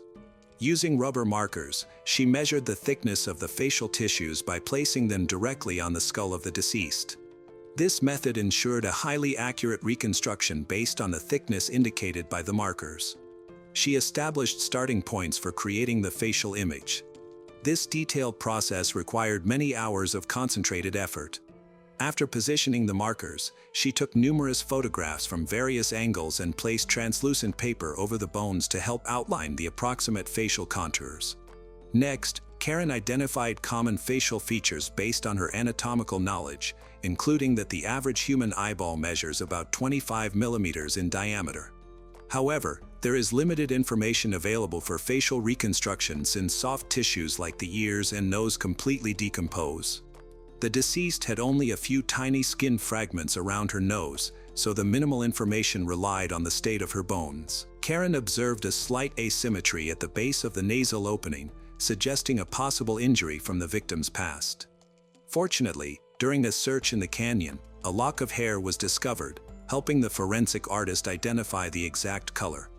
The deceased had fair hair with a yellow-red tint, providing a useful clue. Given the statistics on eye colors associated with this hair type, Karen chose a likely eye color for the victim. After creating a rough sketch, it was quickly released to the media and shared across Texas. Unfortunately, there was a significant margin of error, so they depended heavily on the artist's skill. Investigators hoped that Karen's depiction would help someone recognize the missing person. A year had passed since the girl went missing, and details about her disappearance might have faded from people's memories. She wasn't listed as missing, possibly because she had no family or friends to report her absence. It would be an understatement to say there was little hope. Now that the police had published a photo of the supposed victim, they could only wait and hope for a positive outcome. A few days went by, and it was an ordinary morning for Beverly Tillery. While browsing through the newspaper before heading to work, she came across a photo of an unknown young woman whose remains had been discovered in Yellowhouse Canyon. Beverly noticed that the woman's features closely resembled those of her 17-year-old daughter, Belinda Tillery, who had gone missing over a year ago. Concerned, Beverly reported the similarity to the police. Dental records were checked, confirming that the remains belonged to Belinda. At the time of her disappearance, Belinda had been working as a dancer at a local nightclub run by people involved in organized crime and a biker gang. Beverly had always disapproved of her daughter working at that club, especially since she was only 17. However, Belinda was a rebellious teenager. She had dropped out of school and often ignored advice from others. The club offered good pay, making it hard for her to turn down the opportunity. Without an education, she felt she wouldn't be able to earn that kind of money anywhere else. Upon discovering the name of the bar where the victim had worked, the detectives quickly went to investigate. They doubted anyone at the bar would be willing to talk. The bartender, upon seeing a photo of the girl, stated that the club would not cooperate. The detectives felt that the staff were withholding information. Everyone insisted they didn't know anyone named Belinda, as if no dancers by that name had worked there. Ultimately, the detectives left without any leads.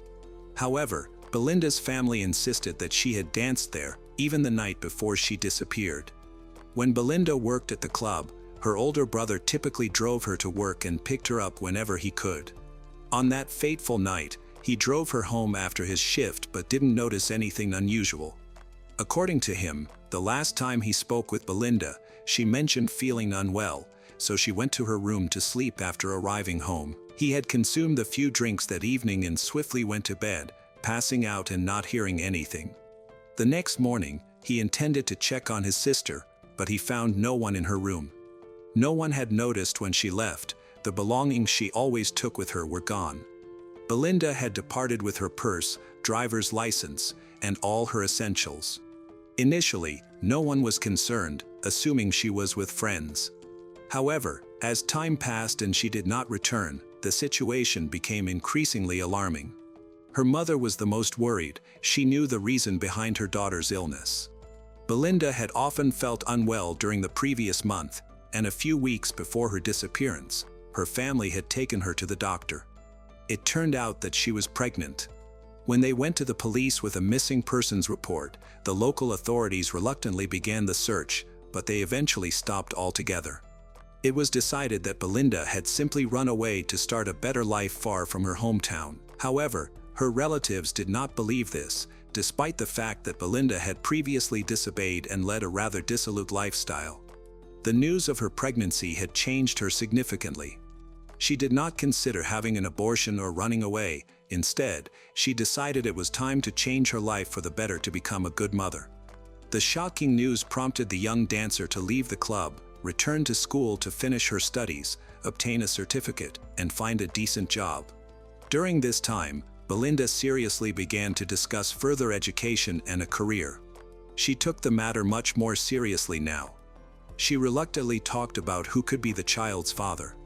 However, according to her mother, it could only be one person, Troy Armstrong, who always seemed suspicious to her. Her relatives did not approve of her communicating with him.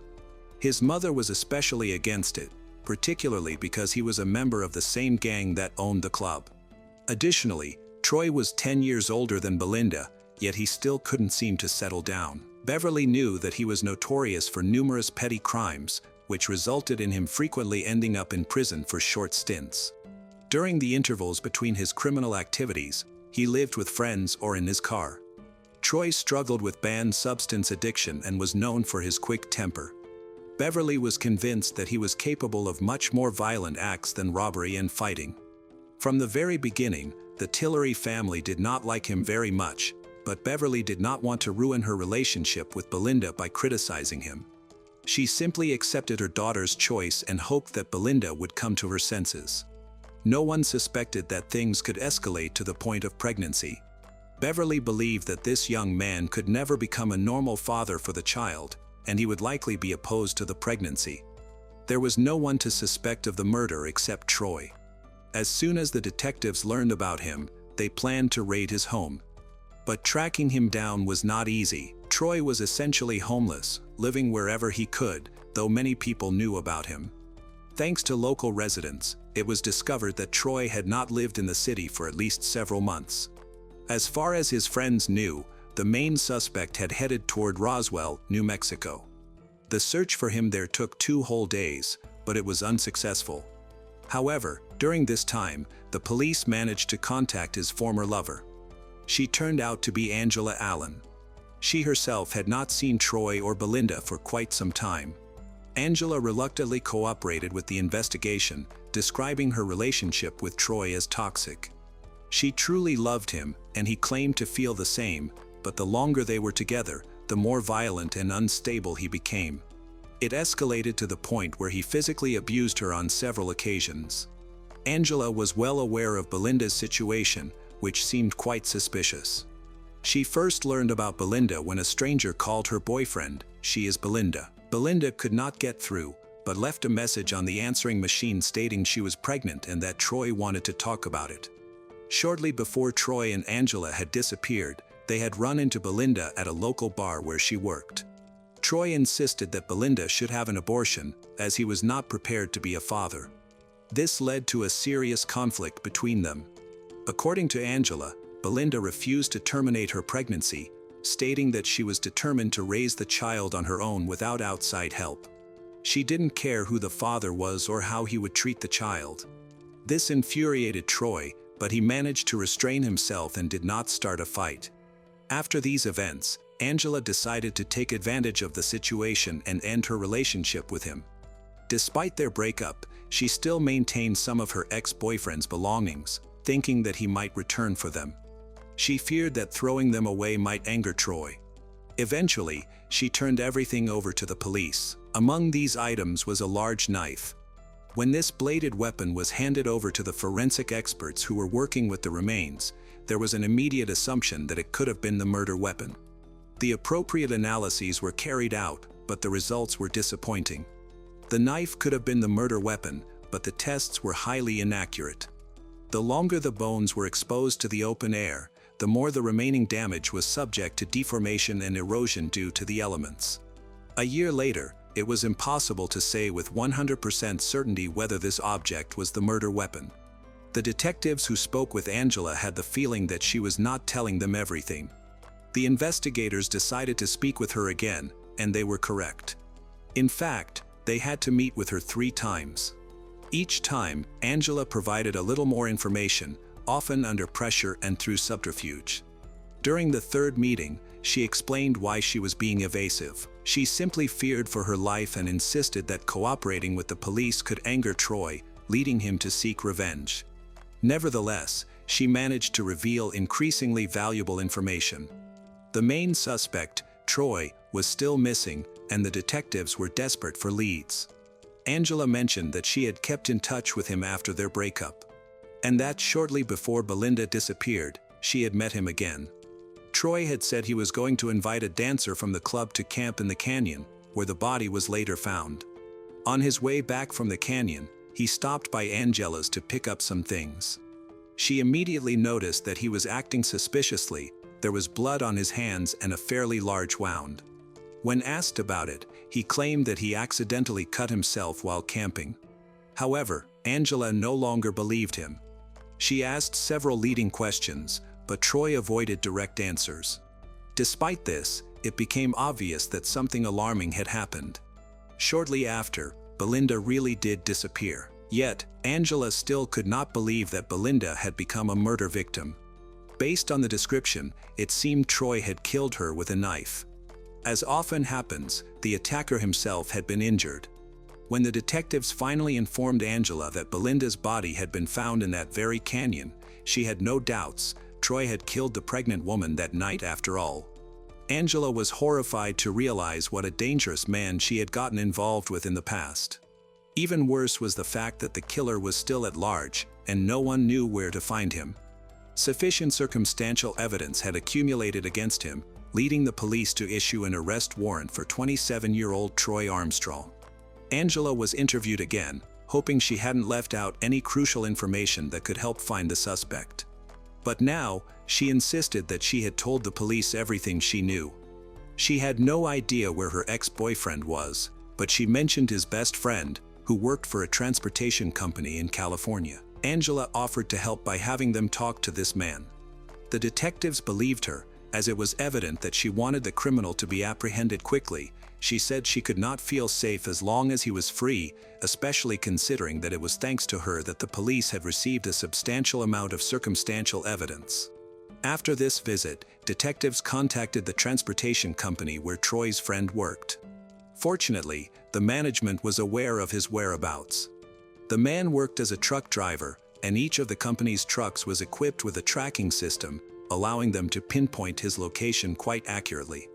Suspecting that he might be helping Troy evade capture, the transport company management cooperated with the authorities to track the truck driver in real time. During the search, he was moving through Nebraska.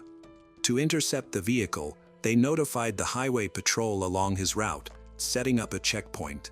Within 3 hours, Troy's friend was stopped. It was believed that he might have dropped off Troy somewhere along the way. However, to the detectives' great surprise, Troy was found in the sleeper compartment of the truck. There was no concrete evidence that the driver had helped him hide from the police, and he denied any wrongdoing. Nonetheless, the main objective was to capture Troy, who was immediately arrested and charged with first-degree murder before being extradited to Texas. The accused insisted that he had no involvement in Belinda's death. Following his arrest in New Mexico, police searched his personal belongings and found a suspicious key, which turned out to belong to a storage unit he had rented in Mexico. When the police located and opened the equipment, they discovered several personal items belonging to Belinda, some of which were identified by her family. Troy was never able to convincingly explain why he kept these items or how he had obtained them, which only added to the circumstantial evidence against him. Among the items found in the storage room were a driver's license and accessories that Belinda loved and always carried in her bag. They should have been with her after she left work at the nightclub. Troy probably hid all of these to make it more difficult to identify the body if it were found. According to prosecutors, Troy had a grudge against Belinda because she refused to get rid of the baby. After she revealed her pregnancy, his girlfriend Angela decided to break up with him, which drove him into a rage. One night in July 1992, when Belinda saw her family for the last time, Troy borrowed camping gear from a friend. Later that night, after the rest of the Tillery family had fallen asleep, he showed up and invited her to go camping in Yellow House Canyon. He claimed that he had broken up with Angela, wanted to discuss the pregnancy and their future relationship. It is clear that he managed to deceive the naive underage girl who was carrying his child. Not suspecting that it was a trap, she went on this short trip, hoping that they would have a complete family. During the hearing, the jury was presented with the version of events in which Troy and Belinda were left alone in the mountains. Instead of discussing their life together, Troy again insisted on terminating the pregnancy, which Belinda refused. They quarreled. In a fit of rage, he took a knife and attacked her. She tried to escape but was stabbed more than 10 times in the back, after which she fell to the ground. Belinda was likely still alive when Troy left her to die from blood loss. Upon learning that her ex-boyfriend had finally been arrested and would face punishment, Angela agreed to testify against him in court. Her testimony proved to be pivotal. Angela became bolder and confessed that during their next meeting, Troy admitted to stabbing Belinda in the mountains and leaving her there. Angela had remained silent until then because she feared that if she reported it to the police, she would become his next victim. As she did not know the approximate location of the body, Angela was afraid the authorities wouldn't find it before Troy could take revenge. The trial lasted 4 days, after which the jury took only 2 hours to find Troy Armstrong guilty of first-degree murder. The jury believed that he deserved a much harsher sentence than was legally permissible. In fact, his actions had essentially sentenced 2 individuals, a woman and her unborn child. Unfortunately, at that time, the state did not have a law making the murder of a fetus a crime. The judge decided to sentence the criminal to life imprisonment without the possibility of parole. In December 1996, he was incarcerated. In 1997, his lawyer filed an appeal, but it was rejected by the court. Troy Armstrong was reportedly serving his sentence at the Gatesville Correctional Facility in Texas. During this time, the law changed, offering him a chance at release. In 2021, he became eligible for parole. However, the commission decided to keep him behind bars, where he remains to this day. The Missouri community believes that Christianity involves more than just having the right beliefs about God. They emphasize the importance of inner devotion, moral growth, and genuine repentance.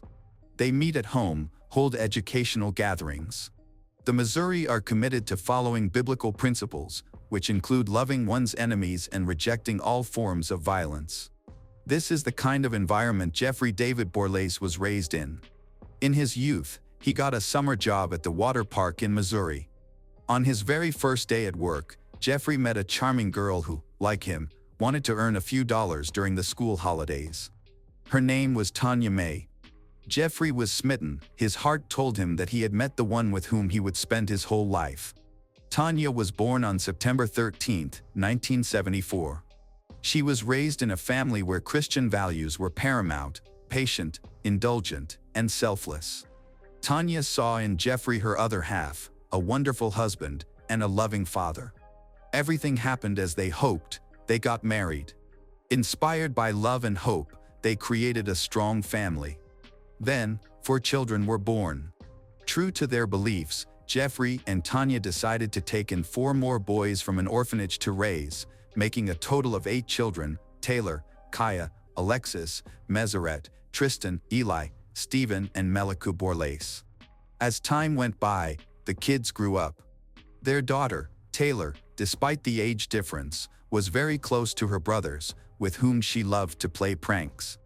They also shared common interests. The children were involved in sports and music. This continued until 2015, when Taylor did not finish high school and did not move to Boone to attend Appalachian State University. However, whenever the opportunity arose, the girl visited her relatives. Meanwhile, Tristan grew up like any other child. Sometimes he got annoyed with his parents, for example, when he was not allowed to use a cell phone or social media until a certain age. He was also forbidden to date girls until he graduated from high school. Overall, all the children in the family, regardless of whether they were born in marriage or adopted, grew up in a harmonious atmosphere and were not deprived of love or affection. Their loving mother closely monitored the internal order of relations between brothers and sisters, prayed frequently, and did good deeds. There was one incident that will forever remain in Robin's moth memory: Tanya's compassionate mother. Her daughter sold her expensive wedding ring and replaced it with a cheap one to help build houses for residents of Haiti affected by the hurricane in December 2017. Pleasant changes occurred in the life of the family as Jeffrey, his wife, and children moved to a new house in Watauga County, North Carolina. The new house was more spacious, had a larger lot, and was located just under 2 miles from Robin. This would be very convenient, especially when help was needed with babysitting. Around the same time, Tristan, who was in high school, started to participate in track and field. Alexis and Kaya worked as counselors at summer camps. At first glance, it might seem that the Borlase household never had any problems or troubles, but this was not the case. Over time, Tristan's behavior began to raise concerns. By 2019, while in high school, he started having difficulties understanding some school subjects, and these challenges only increased day by day. In addition, sometimes the boy behaved inappropriately. Although by that time he had everything, he constantly argued with his parents about his own mobile phone and access to social media. Tristan spent a lot of time on his Instagram account. The eldest of the Borlase children, Taylor, was always interested in the lives of her brothers and sisters and noticed that Tristan often quarreled with their parents. She also learned about his other problems. Some teachers tried to push Tristan to give his all. One of them was initially saw in Tristan a smart student with great potential. However, he soon became convinced that Tristan, who was frequently late for classes, was not interested in studying at all.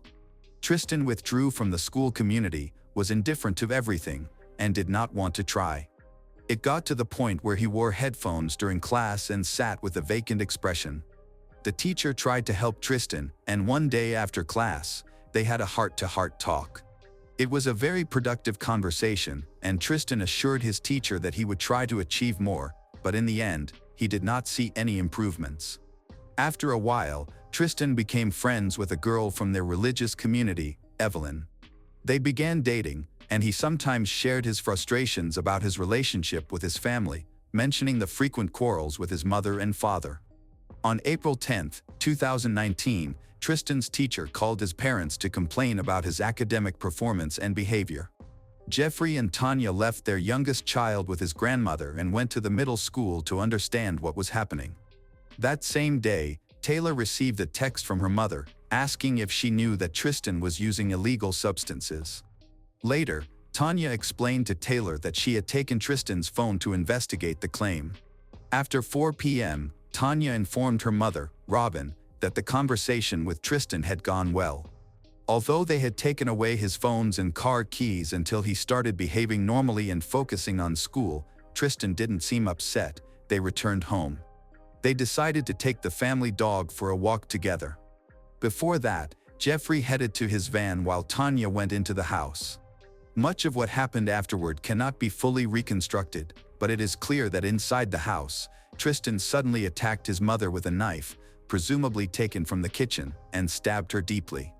At about 5 p.m., cameras and CCTV installed outside filmed Tristan running across the yard, covered in blood. At that moment, Jeffrey saw him and got out of the car.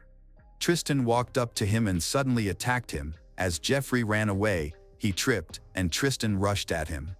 First, Tristan hit him with his fist and then stabbed him multiple times. Neighbors reported that on that Wednesday at about 5:30 p.m., they heard loud screams. Tristan's hands were covered in blood. He went into the kitchen, where he had previously dragged his lifeless mother's body, picked her up, and carried her outside. Then he spent about an hour cleaning up the scene, even using a hose to wash the porch near the house. Around 8:30 p.m., Tristan went to his grandmother Robin's house to pick up his younger brother. She was surprised and asked him about his parents. He said that they had gone to the store for shopping. After about 20 minutes passed without any word from Tanya and Jeffrey, Robin felt a strong worry as such behavior was extremely unusual. At that moment, another grandson called her to tell her that his parents had not picked him up as they usually did. Robin immediately contacted Alexis and Taylor. They agreed to pick up the boy and meet together at the family home. Alexis arrived first with her boyfriend. It was already dark outside. Upon entering the house, they were horrified to see traces of blood on the carpet. Assuming that Jeffrey and Tanya might be in the storehouse, they headed there. Under the hammock, they saw Jeffrey's wrapped body. Alexis rushed to him, but her boyfriend tried to hold her back. He grabbed her and dragged her toward the house, saying that they should call 911. A few seconds later, they saw Tristan driving away in his father's black car. Despite his fleeting appearance, Alexis and her boyfriend managed to notice the blood on his face and hands. Meanwhile, Tristan contacted his friend Evelyn and went to her house. She realized that he was worried about something and also noticed several scratches on his forehead and hands. However, Tristan assured her that he had just had a fight with his parents and got the scratches while playing with his dog. Around 10:30 p.m., the detective received a report filed by Alexis. He immediately went to the scene. Seeing a bloody trail in the Borlase house, the partners followed it upstairs but found nothing. Returning to the yard, they began to search it and soon came across the body of 43-year-old Jeffrey, who had stab wounds to his abdomen. Continuing the search of the area adjacent to the house, detectives found a car in the woods. Previously, relatives had reported that Jeffrey's car had disappeared from the yard. It looked like it was an unsuccessful attempt to hide the family's white 2000 Ford pickup truck. The investigators then realized why the criminal had needed it. In the cabin was the body of 44-year-old Tanya, covered with a blanket and stuffed with bags of mulch. The police began collecting evidence, noticing red stains on the floor, the dashboard, and the rear door of the car. Considering the seriousness of the events, an experienced investigator was urgently called in due to the case of serious crimes of the Watauga County Sheriff's Department. He arrived at approximately 11:35 p.m. and examined the crime scene, after which the officers reported to him the statements they had collected from relatives. Then investigator decided to take the family to the sheriff's office, as it was necessary to document the interview with each of them. First of all, the lead investigator interviewed Robin, who explained what she had been doing that day and what she had discussed with her daughter Tanya. Then it was Taylor's turn, who also told everything she knew. Tristan was undoubtedly the prime suspect, while investigators were trying to piece together the puzzle, and the family was in a state of shock. Tristan was spending time with his girlfriend. He stayed overnight with her. The next morning they went to Walmart and McDonald's. Tristan promised they would go to class together later, but that didn't happen. Evelyn believed he simply wanted to escape his parents for a bit, so he suggested staying with a relative. That same morning, Tristan invited her to get in the car, and they drove toward Tennessee. Meanwhile, a warrant was issued for the arrest of the suspected killer, and searches continued at the suspect's residence. The investigator processed evidence from the white pickup truck, which was difficult to handle because it was on a steep incline. The truck was taken to the sheriff's office, where an agent from the North Carolina Bureau of Investigation joined the team and took a total of 737 photos from the scene. At the same time, investigator learned that Tristan had been spotted in Tennessee. He began the paperwork for extraditing the suspect and considered traveling there with Robin to speak to Tristan, given that he was a minor. Information about the car was shared with the National Crime Information Center, prompting efforts in Tennessee to locate the vehicle. The search for the car began, leading to a chase. While driving with Evelyn, Tristan notices that someone seems to be following them. He told his girlfriend that he had to hurry and sharply increased speed. She naturally did not understand what was happening. To make her less confused, Tristan suggested that his parents probably reported the car as stolen to find him faster. Tristan raced along the highway but eventually succumbed and stopped. Their car was surrounded by police cars. Evelyn was completely confused seeing Tristan handcuffed and placed in a police car. Officers noticed that Tristan did not appear upset or worried. According to the county sheriff's office, both young men's clothes were stained with blood. Police officers obtained search warrants for their mobile phones. Tristan's interrogation, conducted by investigator on April 11, 2019, was recorded on video and audio. Tristan answered all questions and did not resist. At times, he was overwhelmed with emotion and cried, but he admitted that he had killed his parents, detailed all his actions. When investigator asked him about his relationship with Jeffrey, Tristan stated that he had never feared Jeffrey's cruelty, let alone that he could hit his son. Tristan also mentioned that he wanted to go back to the house but got scared when he saw police cars and fled. Accused of 2 counts of murder, Tristan Borlase was taken into custody without bail, set to appear in court on May 7, 2019. In later statements, the Watauga County Sheriff remarked that the local population had never faced such serious danger, explaining that such incidents are unpredictable and very rare. This was, of course, very sad. Speaking to local media, the district attorney thanked everyone for their joint efforts, stating that the high level of dedication shown during the investigation and the search for the truth should inspire society. The autopsy report on Tanya's body indicated that she had been stabbed several times, including in the left chest, back, and arm. She had received multiple stab wounds to her left arm, likely caused by defensive actions. Blunt trauma to the head, neck, torso, and limbs were also identified. There were reports of suffocation injuries that the victim may have sustained during neck compression. As for Jeffrey, the autopsy revealed multiple stab wounds to his left chest and back, in addition to cut wounds to his arms and hands, abrasions to his scalp and forehead, blunt force trauma to his torso and limbs. Jeffrey and Tanya's funeral took place on April 17, 2019, at the Alliance Bible Fellowship. Relatives of the victims wrote a mournful obituary in which all 7 children expressed that Tanya and Jeffrey never had the opportunity to live for themselves, as they always lived only for their children. Instead of flowers, memorial contributions to the family fund were requested. By this time, search warrants had been issued to examine data from home surveillance cameras, video call accounts allegedly belonging to Tristan, and a total of 5 mobile phones that could contain information related to the crime. Having gained access to the CCTV footage, detective investigator began reconstructing the chronology of events. The investigators continued their work. Inside the car, they found Tristan's report card from Watauga County School, several pens, electronic cigarettes, a plastic container with purchases, and a receipt from McDonald's issued at 6:40 a.m. on April 11, 2019. Additionally, they found a North Carolina driver's license issued in the name of Jeffrey Borlase in the glove compartment. In the driver's side door compartment was a black pocket knife with stains on the blade that looked like blood. A week after Tristan's arrest, Taylor visited him in jail for the first time and was unpleasantly surprised by his behavior. Tristan was not only unrepentant but also tried to blame others for what happened.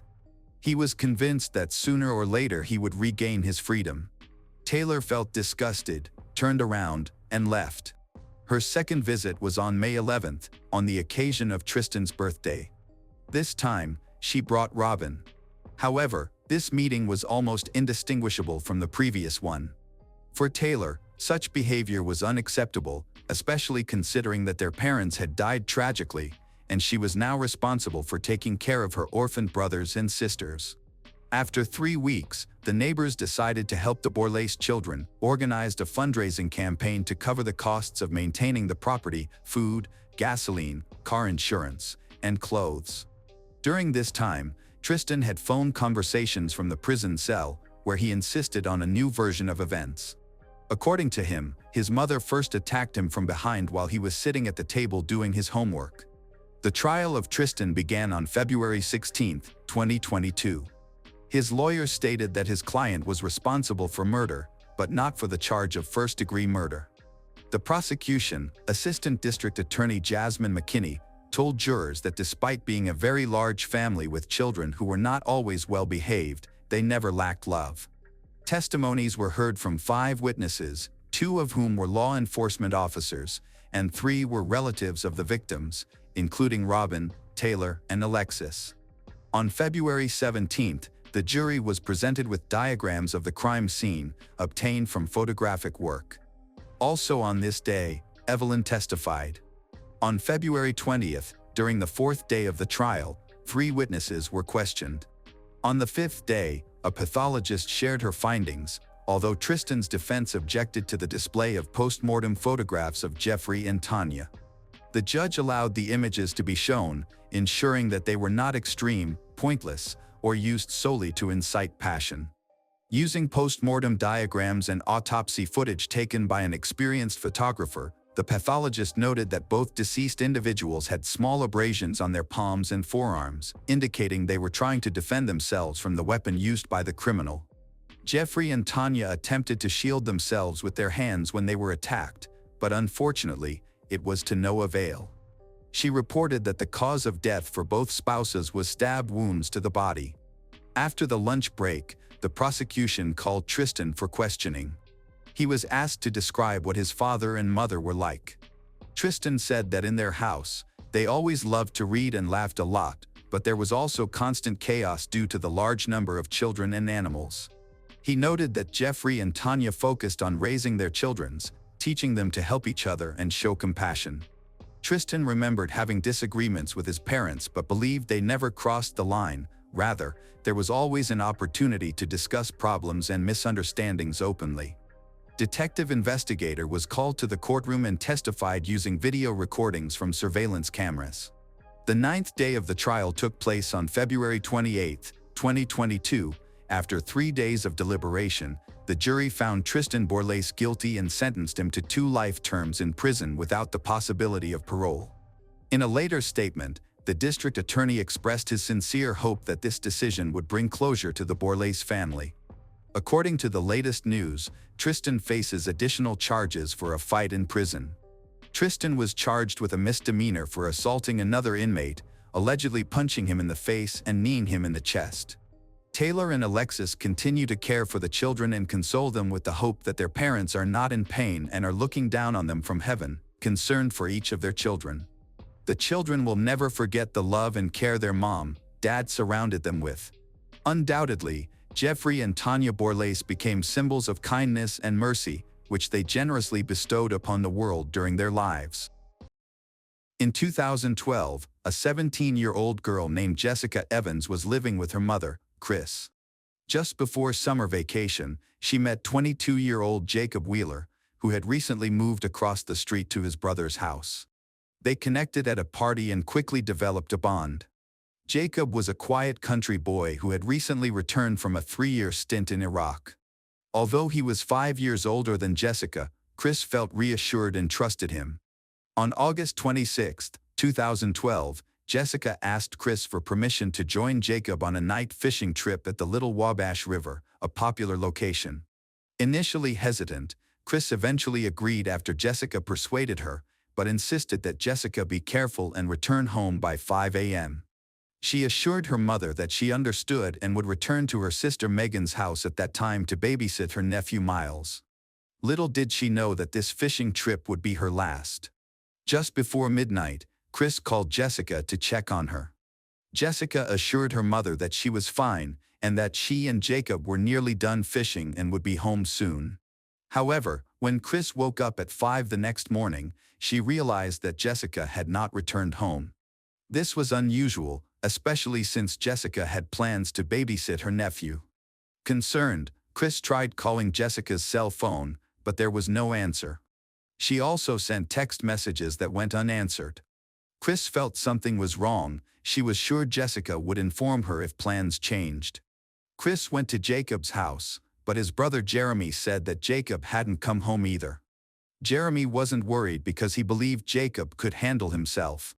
However, by 9 a.m., Jessica's family was beginning to worry. Chris thought it was possible that Jacob's truck had broken down or that they were stuck somewhere. After 12 hours without any news about Jessica and Jacob, Chris contacted the White County Sheriff's Office for assistance. Sheriff Doug Meyer, who was relaxing at home, received the call but wasn't overly concerned. He speculated that Jessica and Jacob might have run away together and figured they were likely okay, but he needed to find out where they had gone. The sheriff decided to request a warrant to trace Jessica's cell phone, but that could take some time. Meanwhile, the sheriff's deputies followed the family's advice and headed to the spot where Jessica and Jacob were supposed to be fishing. The area was remote, accessible only by gravel roads. The deputies found a 50-foot-long overgrown path that led to a popular fishing location.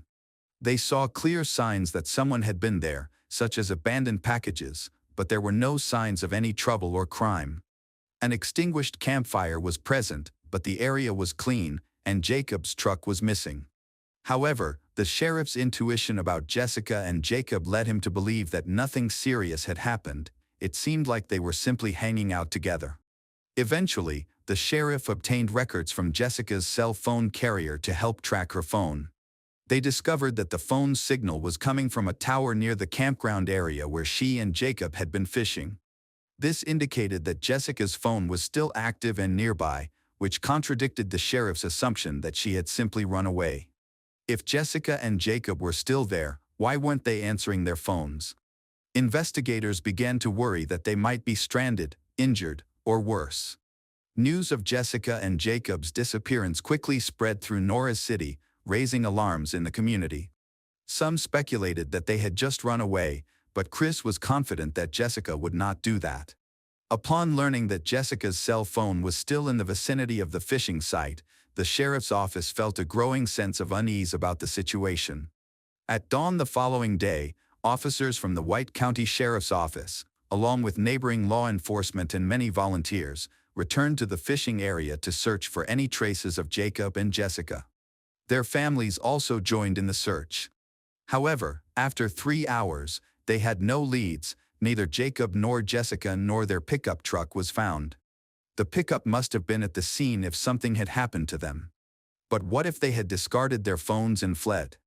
If they had indeed left together, they would eventually create an electronic footprint. The police also checked their bank card usage to see if there had been any transactions but found no activity. While there were no significant findings in the bank statements, one clue emerged from Jessica's phone records. The police were aware of the midnight call from Chris, but Jessica had another phone conversation shortly after, around 12:30 a.m. on Sunday night. Investigators identified the person she spoke with as a young man named Ron Wooderson. His name was familiar to the police due to his past legal issues, raising their suspicions about his involvement. Consequently, they decided to interview Ron to understand the details of their conversation. Sheriff's deputies met with Ron and asked him about his last interaction with Jessica. He eventually acknowledged that he called her late at night, stating he was at a party with friends. Ron claimed he wanted Jessica to join him at the party, but when she mentioned she was busy fishing, Jacob, her boyfriend, grabbed the phone.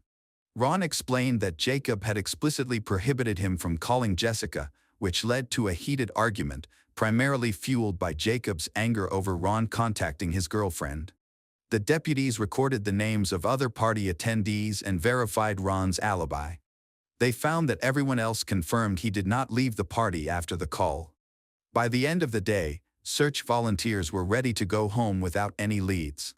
However, one of Jacob's friends, while riding an ATV, discovered a pickup truck hidden in the woods behind an old farmhouse, about 2 miles from where Jacob and Jessica had been fishing. It turned out to be Jacob's truck. The situation quickly became distressing when they found a woman's body in the back of the truck, shot twice in the head. Her condition raised further alarm. She was partially clothed, with some of her clothes strewn on the ground nearby.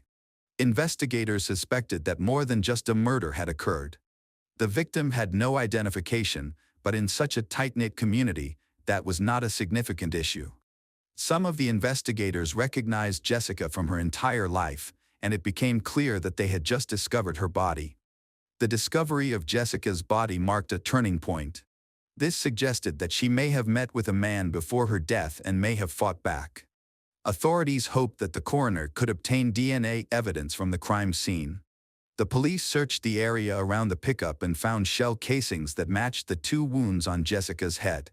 The casings were located on the right side of the truck, next to a large bloodstain, indicating that Jessica had been shot at that location. As investigators examined Jacob's pickup truck, which was filled with fishing gear and personal belongings, they noted that Jacob was missing. A crucial clue emerged when they discovered blood in the driver's side cab of the truck.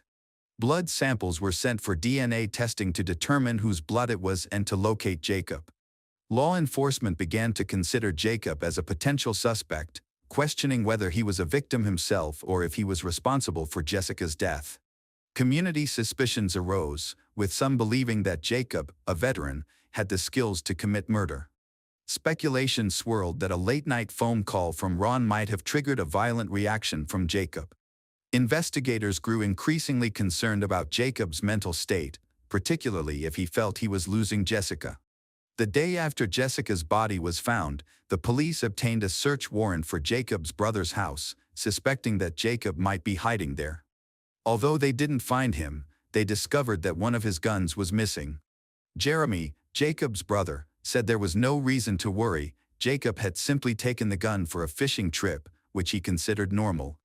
However, investigators became concerned when they learned that the missing gun was a .22, matching the shell casings found at the crime scene. Despite this, Jacob's family insisted he was innocent, believing that he would have put his life on the line to protect Jessica if she had been in danger. As the week went by, the search for Jacob intensified. Police from multiple counties joined forces, deploying search teams, K-9 units, and aerial surveillance to locate him. The White County Crime Suppression Unit even offered a $2,000 reward for information leading to Jacob's capture. This reward prompted several calls to the sheriff's office with tips, but one was particularly noteworthy. An employee at a gas station located 12 miles from where Jessica's body was found reported seeing Jacob buy a pack of cigarettes on Sunday night, about a day after he and Jessica disappeared. The employee noted that Jacob was wearing a camouflage hooded sweatshirt and recalled seeing an ID card in his wallet that appeared to belong to Jacob Wheeler. This made Jacob the primary suspect in Jessica's case. As time passed, it seemed increasingly likely that Jacob was on the run. Investigators visited the gas station to review surveillance footage, where they spotted a man in a hooded sweatshirt who partially obscured his face and avoided looking directly at the camera. Although it was a warm night and would have been uncomfortable in such attire, it was difficult to confirm with certainty that he was Jacob. The man quickly purchased cigarettes and left the store. While the footage from one camera did not reveal his face, a second camera outside captured him getting into a car driven by a woman, a person one of the sheriff's deputies recognized. Police quickly went to the woman's home, where they saw the car from the gas station video parked nearby. When questioned by investigators, the woman admitted to driving the man to the gas station but insisted he wasn't Jacob, claiming he was her boyfriend instead. This left the identity of the man in the video as a dead end, and all police attention turned back to Jacob. Detectives believed he was alive and suspected his brother Jeremy of hiding him. They searched his house at night to catch him off guard, but even after a second search, there was still no sign that he had been there. After Jacob disappeared, his brother and father were certain he had nothing to do with Jessica's death. His father, Harold, was determined to prove his son's innocence. He believed he was searching for Jacob's body, not the body of his son. 6 days later, Sheriff Doug Meyer received a call from Harold, who mentioned that he had discovered something that others had overlooked. He believed he saw car parts in a wooded area just a quarter mile from where Jacob and Jessica were camping. Investigators decided to follow up on this lead and found some car parts, specifically pieces that belonged to the fender of a pickup truck. The area where the parts were located showed damage to the trees, indicating that a pickup truck had driven into the woods and through the trees, causing damage. However, it was clear that these were not Jacob's truck. While the connection to the crime was unclear, the discovery piqued investigators' interest as they had no other leads. One of the car parts had a serial number, which the police were able to look up online to determine the specific model of the pickup truck. In a small town, it's relatively easy to track down such a vehicle.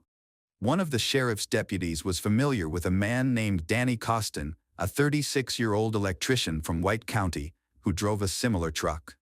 But could he be involved in a violent crime? Danny had never caused trouble, had no criminal record, and was a well-known member of the community. Investigators decided to visit his workplace to speak with him. They found his pickup truck in the parking lot, which had considerable damage consistent with the parts discovered in the woods. As the investigator examined the pickup truck, Sheriff Doug Meyer questioned Danny about the damage. Danny explained that he had gone fishing on the Little Wabash River but had difficulty launching his boat because he was very drunk.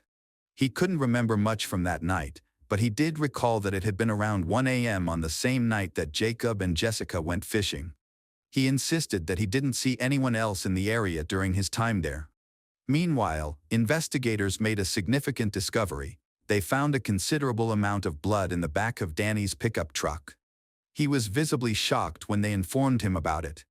The sheriff advised Danny that if he had anything to share, he should do so now. Danny then revealed that he had been in the woods that night and had witnessed Jacob attack Jessica twice. However, this account did not clarify why there was blood in his truck. Forensic analysis confirmed it was human blood. Investigators took Danny to the police station for further questioning. He reiterated that he was drunk, went to the Little Wabash River, and encountered Jacob and Jessica. He mentioned that Jacob had gone into the woods, leaving him alone with Jessica. Danny claimed that Jessica had come on to him of her own accord. He said they went to his truck and parked 2 miles away behind an abandoned farmhouse. According to him, They had consensual intimate contact until Jacob found them in the dark. An argument broke out between Jacob and Jessica, during which Jacob attacked her. Danny stated that he felt scared when Jacob approached him, leading to a struggle during which the gun went off, injuring Jacob. He claimed this shot was accidental. In a panic, he placed Jacob in the back of his pickup truck, worried that no one would believe his story of self-defense, so he concealed the body where it wouldn't be found. Danny provided detailed information about where he had left Jacob's body. The police were skeptical of Danny's story, as it did not align with Jessica's character. His account of how Jessica willingly came with him, only for Jacob to show up unexpectedly, seemed implausible. Ultimately, it was determined that he had attacked Jacob, thus confirming the suspicions held by Jacob's family. Consequently, Danny Costin was arrested. Investigators followed Danny's directions to find Jacob's body, venturing deeper into the woods along a dirt road. After 6 days of searching, they discovered Jacob's body with a bullet wound in his head. Forensic evidence contradicted Danny's claims. Blood found in Jacob's pickup truck, which belonged to Jacob, did not align with Danny's narrative. He had previously stated that he placed Jacob's body in his own truck, raising questions about the source of the blood. During a reinterrogation, inconsistencies in Danny's account led him to admit the truth. He explained that he attempted to drive his truck to launch a boat, but, being very drunk and faced with dense woods, he sought help from Jacob and Jessica. Although Jacob advised against it because of Danny's intoxication, they eventually agreed to help him. After climbing into the back of Jacob's truck, Danny, armed with a pistol, unexpectedly shot Jacob in the head through the driver's side window, in full view of Jessica, who was terrified and screamed. Danny then pulls Jacob out of the truck, saying he has no idea why he shot Jacob or what his next actions will be. Jessica begs Danny to spare her life, which prompts the sheriff to ask if she will agree to intimacy in exchange for her safety. Danny interpreted her desperate plea for self-preservation as an offer, and he proceeded to assault her in the back of Jacob's truck. Despite her begging, he shot her, asserting afterward that he did not know why he committed these acts. Afterward, he transported Jessica's body in Jacob's truck, driving to Wayne County to hide Jacob's body while discarding both his gun and Jacob's gun out of the window during the trip. The police have never recovered either firearm. On September 4, 2012, Danny appeared in court and pleaded not guilty. He later changed his testimony, claiming he had not been informed of his rights before questioning, but an appeals court dismissed his appeal. Video evidence from the interrogation showed that he was indeed read his rights. Additionally, police had strong evidence linking Danny to the crime. His truck contained Jacob's blood, and DNA from Jessica was found on his body. In January 2014, Candace Brown, Danny's girlfriend, was found guilty of lying to the authorities during the initial investigation. She had provided him with a false alibi. She was sentenced to 60 days in jail, 30 months of probation, 100 hours of community service, and was required to pay various court fees and fines.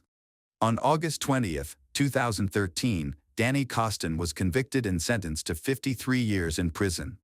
Judge Tom Foster stated he was constrained by the plea agreement between the state and defense but believed Danny deserved a harsher sentence. Danny had agreed to waive a jury trial in return for lesser charges and a potentially reduced sentence if found guilty.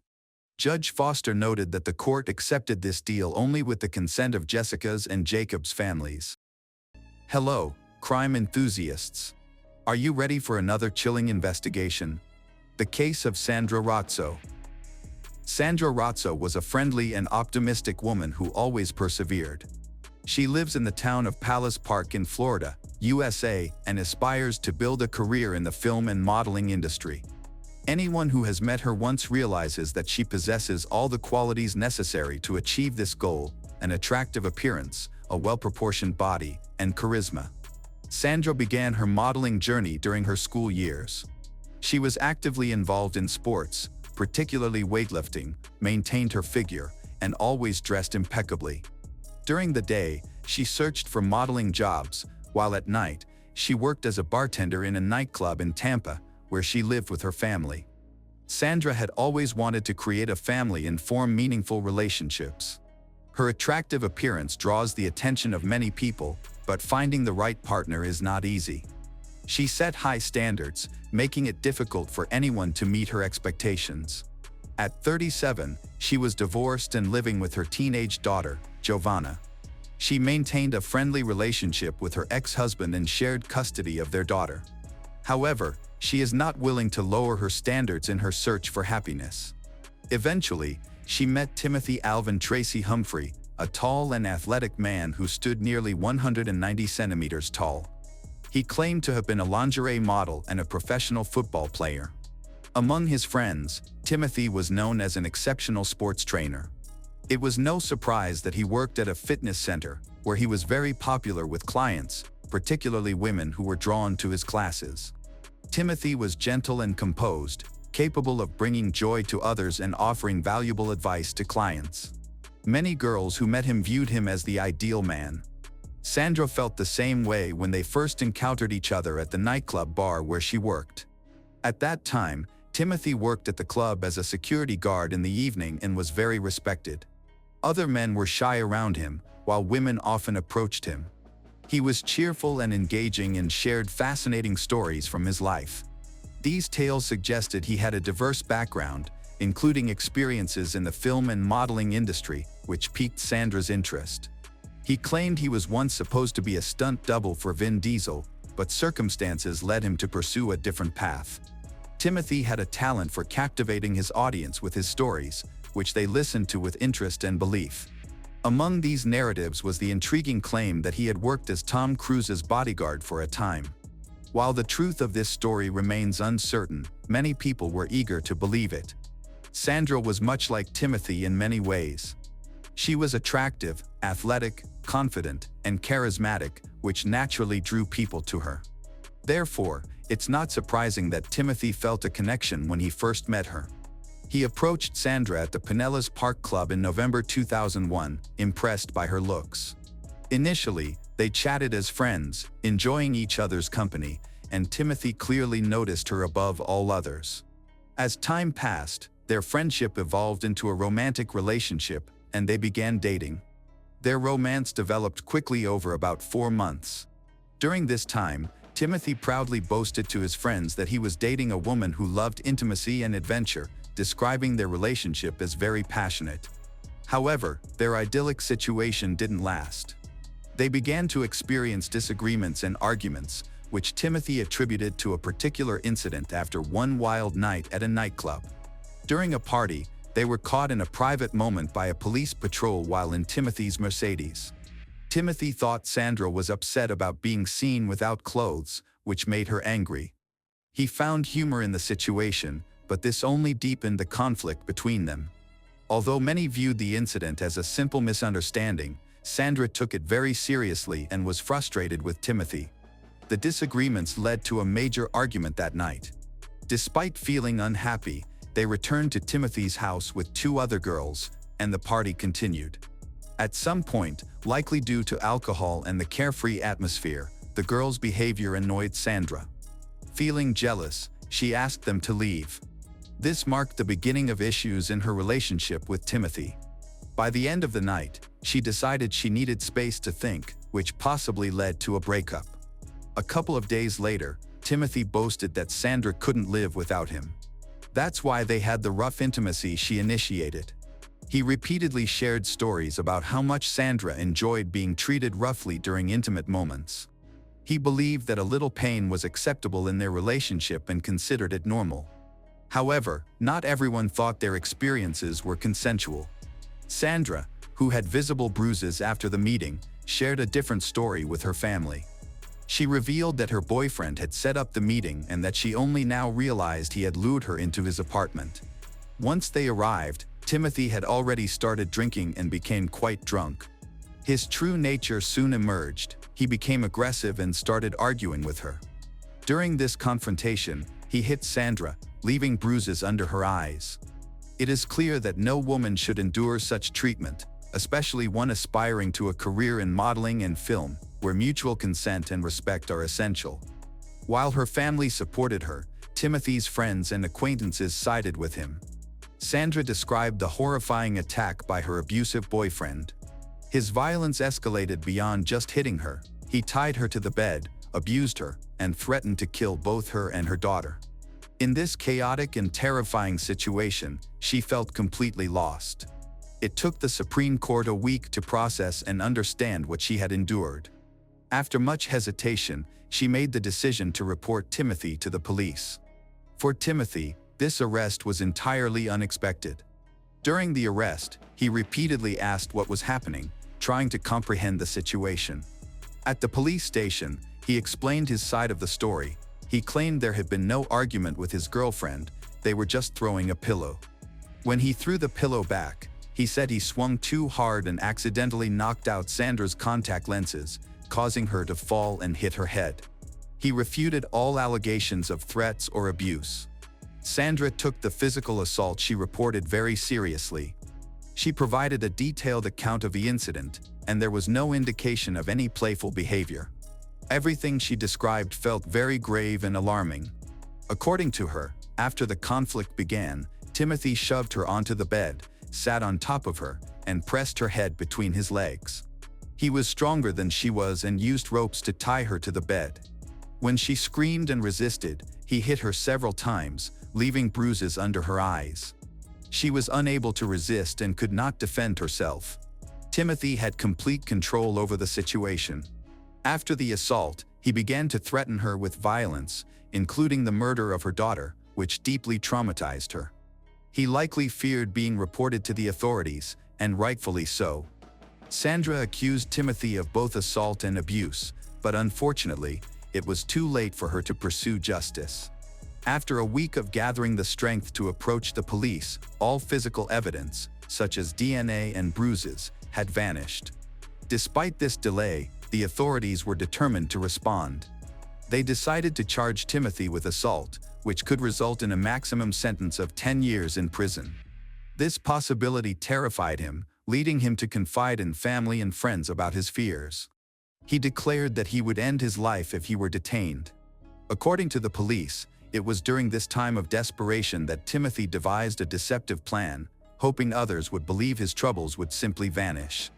Timothy was released on bail while awaiting trial for assault.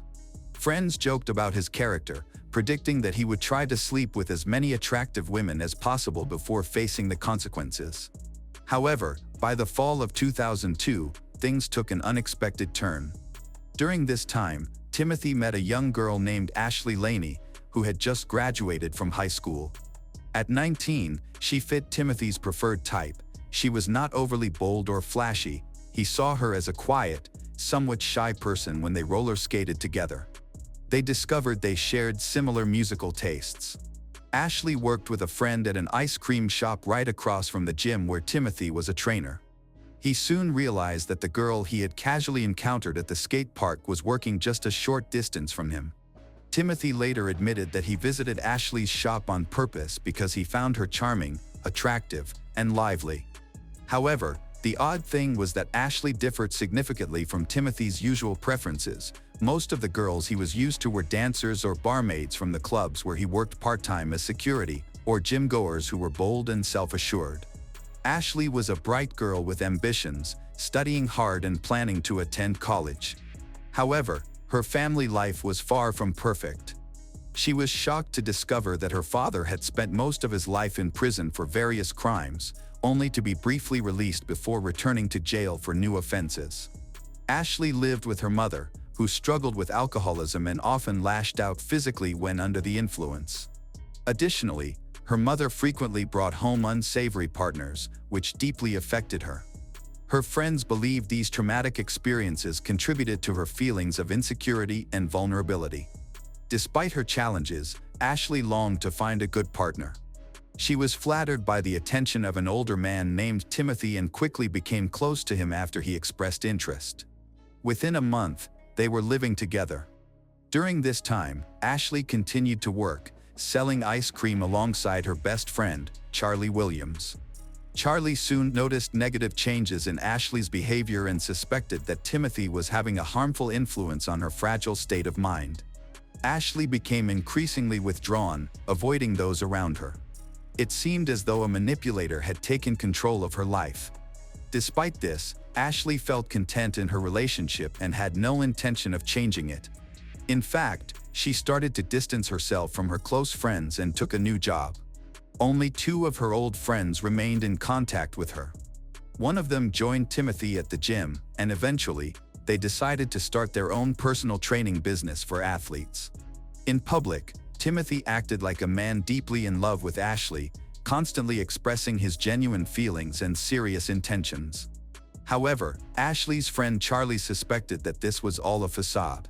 She heard rumors about Timothy being unfaithful and noted that he did not make much of an effort to hide his flirtations.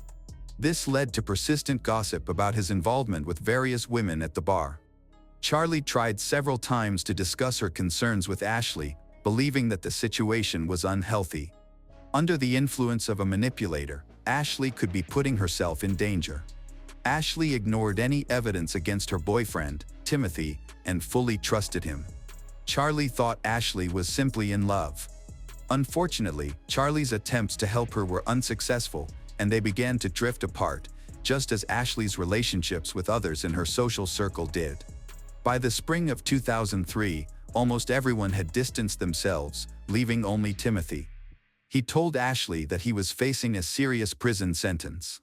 At the same time, he convinced Ashley that his ex-girlfriend, Sandra, was lying when she said she couldn't live without him. This manipulation gave him considerable power over Ashley. After that moment, Timothy decided to turn Ashley against Sandra. It wasn't difficult for him to do, especially given Ashley's sincere feelings and her reliance on him for support. The breakup with Timothy meant that Ashley would have to return to the trailer park to live with her mother, a prospect she dreaded more than anything. She wanted to avoid going back to the terrible past she had fought so hard to escape. In return, Timothy not only asked her to be his girlfriend but also offered her a business opportunity in which she would be an equal partner. This made Ashley financially and emotionally dependent on him. The manipulation didn't stop there. About a week before the trial for the attack, Timothy and Ashley got married. He later admitted to his friends that it was his idea. They held their wedding ceremony at the gym where they worked, with no witnesses or wedding rings, just a marriage certificate. Although it lacked romance, things worsened when they couldn't go on their honeymoon due to the circumstances. Then, just a day after their wedding on July 5, 2003, Sandra was attacked and killed while she was parking her car in the garage. She was attacked 8 times at close range, and forensic experts discovered numerous shell casings in the garage. When investigating Sandra's death, the police quickly realized that Timothy was her only potential enemy with a motive. He was not only accused of assault but also became the main suspect in her murder. The detectives faced one major challenge. Timothy had easily provided an alibi for the time of the attack. He claimed to have been at home eating pizza, an account confirmed by his friend and the delivery courier who personally handed the pizza to him. When investigators arrived at his home, they decided to speak with his new wife, Ashley, who was visibly nervous and appeared scared. She was under a lot of stress, so much so that she almost vomited twice during their conversation. Unfortunately, they didn't gather any significant information during this first meeting. However, afterwards, the police suspected that Ashley might be involved in the crime, and her anxious behavior led them to think she felt guilty. What's suspicious is that just a month before the murder, Ashley's car caught fire. She reported it as theft, but investigators suspected arson. This raised red flags, prompting them to investigate Ashley's background and activities. They discovered that she had purchased several paid computer programs for surveillance, one of which she used to monitor Sandra in real time, making her a suspect. The authorities also interviewed Ashley's mother's new boyfriend, David Abernathy. They found out that he owned several weapons. While a weapon he had previously owned was missing, he had lent another weapon to Ashley shortly before the attack. Furthermore, he still had ammunition for this weapon, which ballistics tests showed matched the shell casings found in Sandra's garage. More evidence supporting the suspicions continued to emerge. Ashley's mobile phone signal was detected near Sandra's house shortly before and after the murder, suggesting that she was present at the scene of the crime. With this evidence, the police arrested Ashley for first-degree murder. She maintained her innocence, claiming she didn't know Sandra, and requested a lawyer. Initially, she appeared confident and did not break under interrogation. However, after 3 weeks in jail, she confessed to attacking Sandra. Ashley revealed that her actions were driven by fear that her husband Timothy would be imprisoned. However, the investigation uncovered that the attack was not impulsive. It was the result of a detailed and planned murder scheme, which included multiple attempts. Before asking David for a weapon, Ashley had taken a small weapon from her mother's trailer. This weapon was simple enough for her to use with little experience, and she practiced handling it. She also experimented with different masks and techniques to conceal her identity. Ashley went to Meshkova dressed for the occasion and painted her face as part of her plan. A month before the murder, Ashley visited the Pinellas Park bar where Sandra worked. That day, she spent hours in her car watching Sandra's vehicle. When Sandra finally left the bar and got into her car, Ashley attacked her.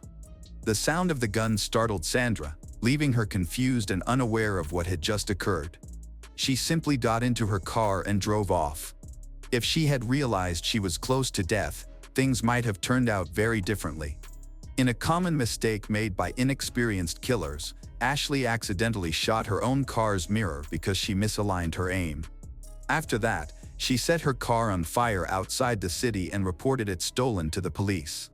She then gave some wallpaper to her mother. Following the wedding festivities, a new stage of her conspiracy began.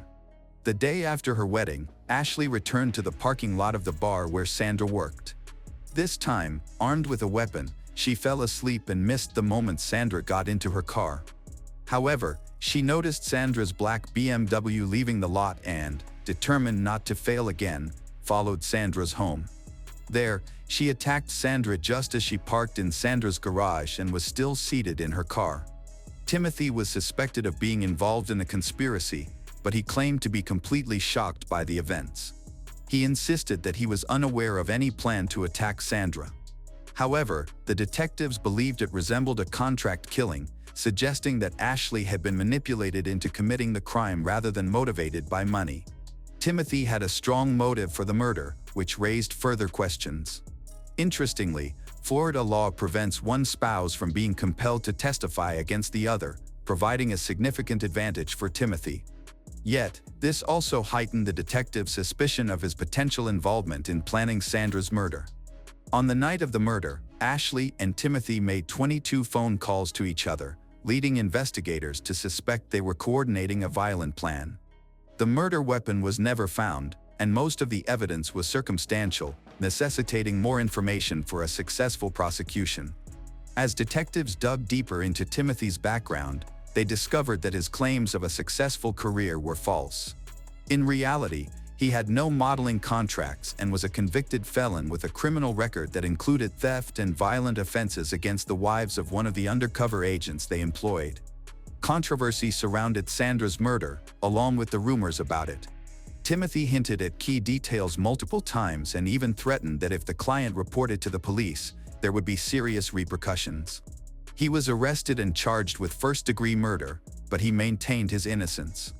In February 2006, just before Timothy's trial began, the prosecutor took advantage of Ashley's vulnerability.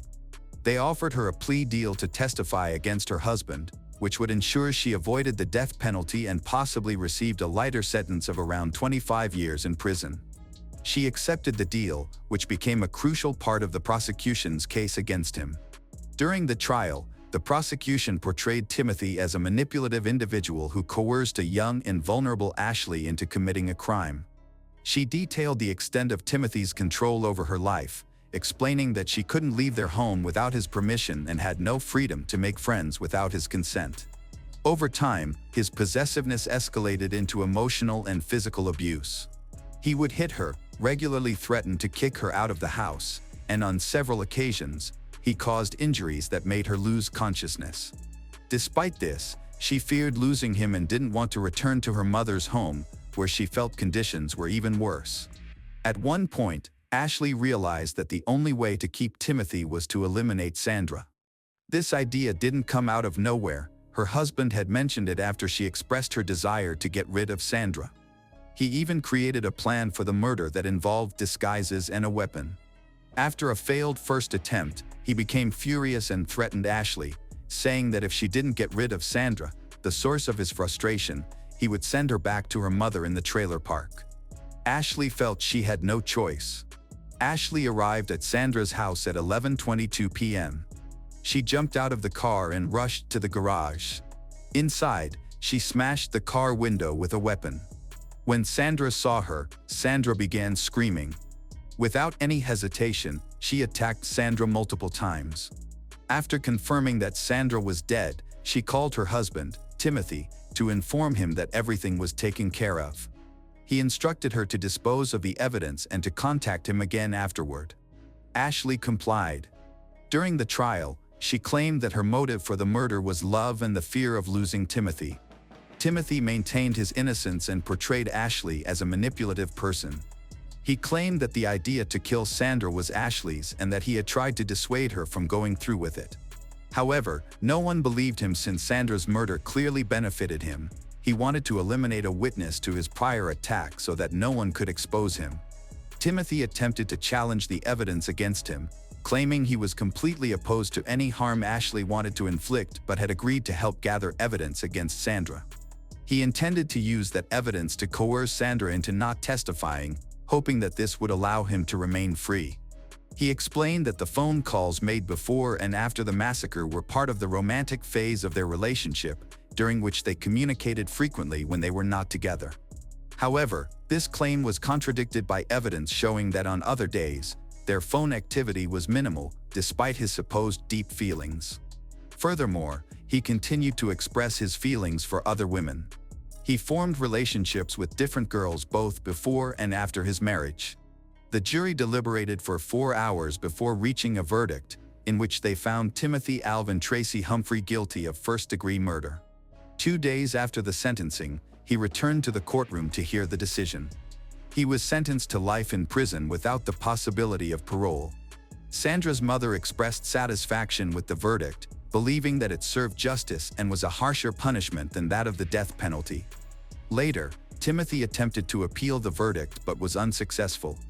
He is still incarcerated, and his wife, Ashley Laney, is also serving a sentence. On March 10, 2006, Ashley was sentenced to 25 years in prison as part of a plea deal with the prosecution. She will be 46 years old when she is eligible for release in 2028. Mariana Baza, a 19-year-old physiotherapy student, studied at a private university near her hometown of Bariri.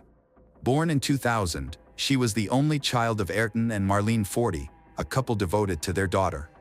Her family described her as a bright, kind, and compassionate person, always full of smiles and warm words.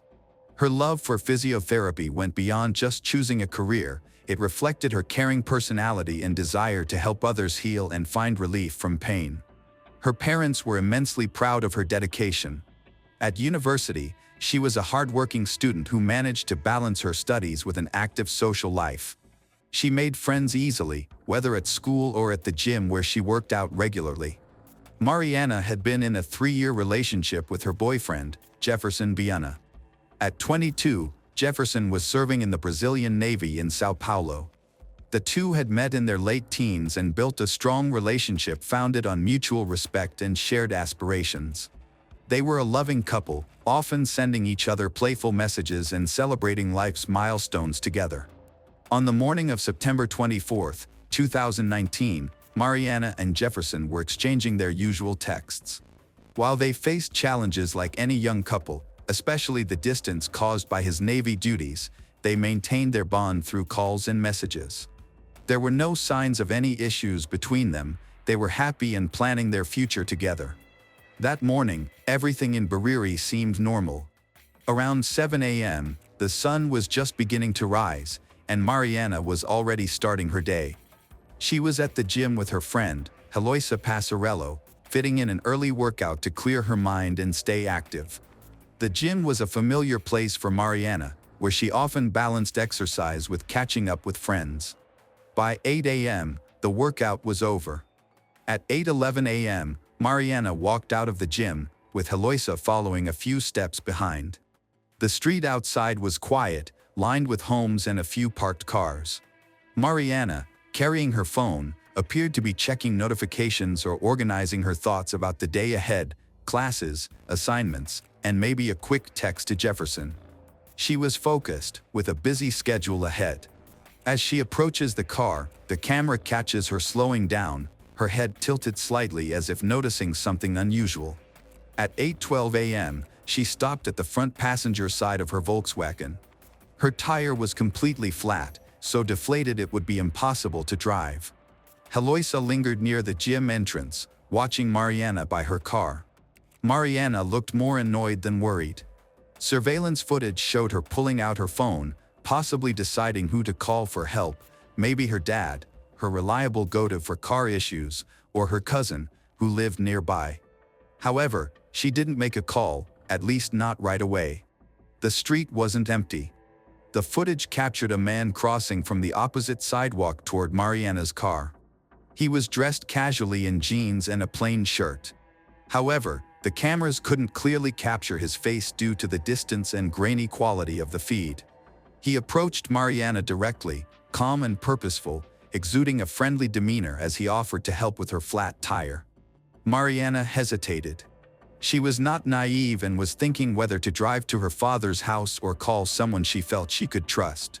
However, the man was persistent. He warns her that driving on a flat tire could damage the wheel, making her believe that he truly cares about her. Around 8:15 a.m., Heloisa, Mariana's friend, had to leave for work. She got on her motorcycle and rode off. Meanwhile, the man continued speaking with Mariana, his gestures becoming more animated as he attempted to convince her.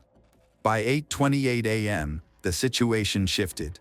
Footage from the gym's cameras showed the man pointing across the street toward a small chakra, a rural property with a house and some land. He claimed he could properly fix the tire there and persuaded Mariana to follow him. Although hesitant and cautious, Mariana eventually agreed. At 8:29 a.m., she drove her Volkswagen across the street into the chakra's yard. Once she entered, the gate closed behind her, and her car disappeared from the camera's view. That was the last time Mariana was seen alive in public. The chakra's yard, hidden by walls and the closed gate, was a blind spot, outside the coverage of the gyms and nearby cameras. The street soon returned to its normal routine, unaware of the danger unfolding just out of sight. Before disappearing, Mariana had taken a picture of the man kneeling by her car and sent it to her boyfriend, Jefferson. Their conversation was lighthearted, typical of their 3-year relationship. Mariana didn't seem fearful when she sent the photo. Instead, she laughed about the situation. Jefferson didn't sense any danger either. By noon, Jefferson tried messaging Mariana again but got no response. Her phone, usually active with notifications, was completely silent. He called her, but the call went directly to voicemail. Later, he recalled noticing that her phone appeared to have no signal, a detail that would continue to haunt him. His concern grew as the hours passed. Mariana was supposed to attend her physiotherapy classes in Bauru, a 30-mile drive from her hometown of Bariri. She had never missed a class without notifying someone beforehand. By 2 p.m., Jefferson began contacting her friends to see if anyone had heard from her, but no one had. Growing increasingly worried, he reached out to her family, including her parents, Berton and Marlene, as well as her aunts and cousins, all of whom were very close to her and maintained regular contact. The family grew equally alarmed. Her father, Ayrton, repeatedly tried calling her, but her phone remained off. By 3 p.m., the family was convinced that something was seriously wrong. They contacted the Bariri police to report Mariana missing and emphasized the urgency of the situation. The police promptly filed a missing persons report and began gathering information from her close contacts. Jefferson was interviewed first. He shared the photo and text messages Mariana had sent him that morning. The photo, time-stamped around 8:30 a.m., showed a man crouched next to Mariana's Volkswagen, working on a tire. His face was partially visible, but the angle of the photo made it difficult to identify him. Jefferson told the police that everything had seemed normal. Mariana hadn't appeared uncomfortable, and the man looked like a helpful passerby. The police considered the photo an important lead, but more information was needed. They asked Jefferson if Mariana had any enemies or recent conflicts. He insisted that she was well-liked and had no issues in her personal life, adding that their relationship was happy and stable. His alibi was verified, as he was in Sao Paulo fulfilling his naval duties at the time. His colleagues confirmed his whereabouts. Investigators then spoke to one of Mariana's gym friends, Heloisa, who had been with her earlier that morning. Heloisa confirmed the timeline of the incident. Mariana had finished her workout around 8 a.m., and they chatted briefly before stepping outside together. It was then that Mariana noticed the flat tire on her car. A man approached and offered to help her. Heloisa did not recognize the man, but she described him as friendly and non-threatening in appearance.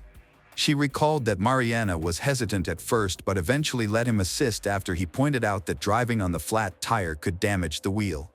She left around 8:15 a.m., assuming everything was fine.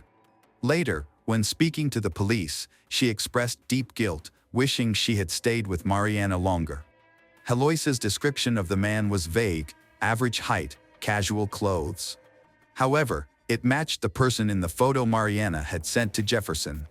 When police asked Heloisa for more information, asking if she had noticed anyone else in the area or anything suspicious, she mentioned only a few people exercising and passers-by, but did not see anything unusual. The busy morning traffic made spotting anything unusual difficult. The police reviewed the gym's CCTV footage, which showed Mariana driving into a nearby property, referred to as the Chakra, at 8:29 a.m. They visited the location, which was owned by a local resident who had hired a handyman, Rodrigo Pereira Alves, to paint it. The owner confirmed that Rodrigo had been there that morning but said he had since disappeared. The officers inspected the area but found no signs of Mariana or her car. However, another surveillance tape revealed her Volkswagen being driven away an hour later. The footage showed the driver stepping out briefly, and their clothing made it clear the driver was not Mariana. The photo Mariana had sent to Jefferson became critical evidence. Police have secretly launched an investigation into the man in the photo without releasing his identity to avoid exposure. They discovered he had a criminal history, including serious offenses, which raised suspicions. The flat tire, possibly deliberately slashed, suggested a premeditated plan rather than a random event. The police initiated covert surveillance near the suspect's last known location while tracking Mariana's phone. Its last signal came from the gym's area and went offline around 8:36 a.m., likely turned off or destroyed. Knowing her car had been driven away, officers issued an alert to neighboring towns with details about the Volkswagen and the man in the photo, now their primary suspect. The car was last seen heading west toward Itápolis. In response, authorities expanded the search operation, deploying reinforcements, including a helicopter and additional officers. By 5 p.m., word had already spread quickly throughout Bariri. Everyone was talking animatedly, texting, and trying to piece together the details of the event. They were tracking a car and following clues from a photo. Soon, a name surfaced: Rodrigo Pereira Alves. He was a career criminal with a long history of offenses, including robbery, kidnapping, extortion, and attempted robbery. He had served 12 years in prison and had been released just 30 days before Mariana's kidnapping. The photo Mariana had sent matched him, as did footage from nearby CCTV cameras. As the evening progressed, the search intensified. By 8 p.m., the effort was relentless, with helicopters in the air and patrol teams on the ground. At around 9 p.m., the search team located the Volkswagen abandoned in Itápolis, near a sugarcane plantation. The car was immediately secured, and forensic investigators began their work. The vehicle was found with its doors unlocked, keys missing, and interior in disarray. Evidence showed a violent struggle had taken place, with scratches on the dashboard, torn seatbelts, and severe damage to the interior of the car. Under the seat, police found a knife, though it wasn't believed to have been used in the crime. There was no blood, but the evidence made it clear something serious had taken place. After discovering the car, authorities intensified their pursuit of Rodrigo. He had grown up in a troubled home, dropped out of school early, and turned to crime as a teenager. Known as a loner, He worked sporadic jobs in construction and mechanics but had no stable employment. Few people in the community were even aware he was out of prison, as his return had gone unnoticed. Using cell phone tracking, the police discovered that he was hiding at a relative's house. Officers surrounded the area, but Rodrigo, realizing he was trapped, attempted to escape by climbing onto a nearby rooftop. After a tense standoff, he was captured. Disheveled and gaunt, he initially resisted and denied involvement, but the evidence against him, including Mariana's photo, surveillance footage, and tire tracks, was overwhelming. Eventually, he provided information on where Mariana could be found. The search for Mariana led investigators back to the sugarcane plantation where the car had been abandoned. Late the next morning, they made a devastating discovery. Mariana's body was found hidden about a mile from the car, concealed among the dense sugarcane stalks. She was gagged, blindfolded, and her hands were tied behind her back. The scene was heartbreaking. An autopsy performed revealed that her cause of death was strangulation. Her injuries were severe: bruises on her arms and legs, scratches on her face, and broken fingernails, all indicating she had fought desperately against her attacker. The autopsy also investigated the possibility of abuse, though the results remain inconclusive, as further testing was required. No stab wounds or gunshot injuries were found, ruling out the knife discovered in the car as a weapon. The coroner estimated that she had died within hours of her disappearance, likely between 8 a.m. and noon on September 24th. The presence of the bindings and gag indicated that she had been restrained before her death, suggesting a deliberate and brutal act. Rodrigo was charged with kidnapping, abuse, robbery, and murder as prosecutors built their case using physical evidence and his prior criminal record. The prosecution argued that he had used the pretense of offering help to gain Mariana's trust, overpowering her in the yard of the property. Investigators noted a clear pattern of impulsive and predatory behavior, consistent with his criminal past. But why was Rodrigo even in Bariri? It turned out he had obtained the job through a friend, claiming that it was part of a fresh start. Rodrigo admitted to luring Mariana to the chakra, stating that the incident happened on a whim. He claimed to have hitched a ride with her car after fixing her tire, then took her into his house and panicked when she tried to leave. However, investigators dismissed his claims of panic, labeling the act as cold and calculated. In early 2021, more than a year after Mariana was murdered on September 24, 2019, the trial of Rodrigo began at the Judicial Center near Bariri. The courtroom was filled with family, friends, locals, and media outlets, all focused on Rodrigo, a 39-year-old defendant who sat expressionless in the dock. The prosecution, led by experienced attorneys, aimed to prove that Rodrigo was a calculated predator. They presented critical evidence, including CCTV footage from the gym and a photo Mariana had sent to her boyfriend. The prosecution highlighted key points in their case. One piece of evidence was the flat tire on Mariana's car, believed to have been deliberately slashed, which, they argued, demonstrated premeditation. They painted Rodrigo as someone who targeted Mariana, manipulated her trust, and meticulously planned her abduction and murder. His criminal history became a focal point: 12 years in prison for kidnapping and attempted murder, having only recently been released before the crime occurred. The autopsy report was damning, describing strangulation, bruises, and defensive wounds that all suggested a violent struggle. The prosecution argued that Mariana was likely strangled with her own shirt during the attack. The defense faced a challenging case and employed strategies to cast doubt and downplay the prosecution's arguments. They highlighted gaps in the forensic evidence, emphasizing the absence of blood or DNA to conclusively prove abuse. They also claimed the knife found in the car could belong to anyone. Despite their efforts, it was clear the odds were against them. Mariana's family, including her parents, Berton and Marlene, as well as other relatives, attended all of the court proceedings, their grief evident on their faces. The prosecution called them as witnesses to testify about Mariana's character, portraying her vibrancy and the profound loss her death had caused. Marlene, her mother, described her daughter as their everything, highlighting that she was always smiling and always helping others. Jefferson, Mariana's boyfriend, also testified, tearfully recalling their last messages and the haunting photo she had sent him.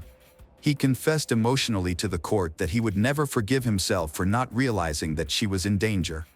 The prosecution used the testimony to emphasize the manipulation and betrayal of trust that Rodrigo had committed against Mariana, a point that the jury had to consider. Another surveillance video captured Rodrigo leaning against Mariana's car before she left the gym, further supporting the claim that he had intentionally sabotaged her vehicle to trap her. Rodrigo's defense team did not contest his presence at the crime scene, that was undeniable. Instead, they focused on portraying him as mentally unstable, arguing that his 12 years in prison had left him impulsive and erratic, rather than a calculated killer. They did not deny the crime itself but tried to reduce its severity, aiming for a conviction of manslaughter rather than femicide to lessen his sentence. In March 2021, the court delivered its verdict. Rodrigo Pereira Alves was sentenced to 40 years, 10 months, and 18 days in prison. But the story didn't end there. Mariana's mother, Marlene, who had become a vocal advocate for preserving her daughter's memory, passed away in February 2022 at the age of 51. On September 23, 2024, just one day before the 5th anniversary of Mariana's murder, Rodrigo died from an unspecified illness in the intensive care unit of Botacata Hospital. While it was reported that he suffered from a chronic disease, details of his exact cause of death were not disclosed by the prison or the hospital.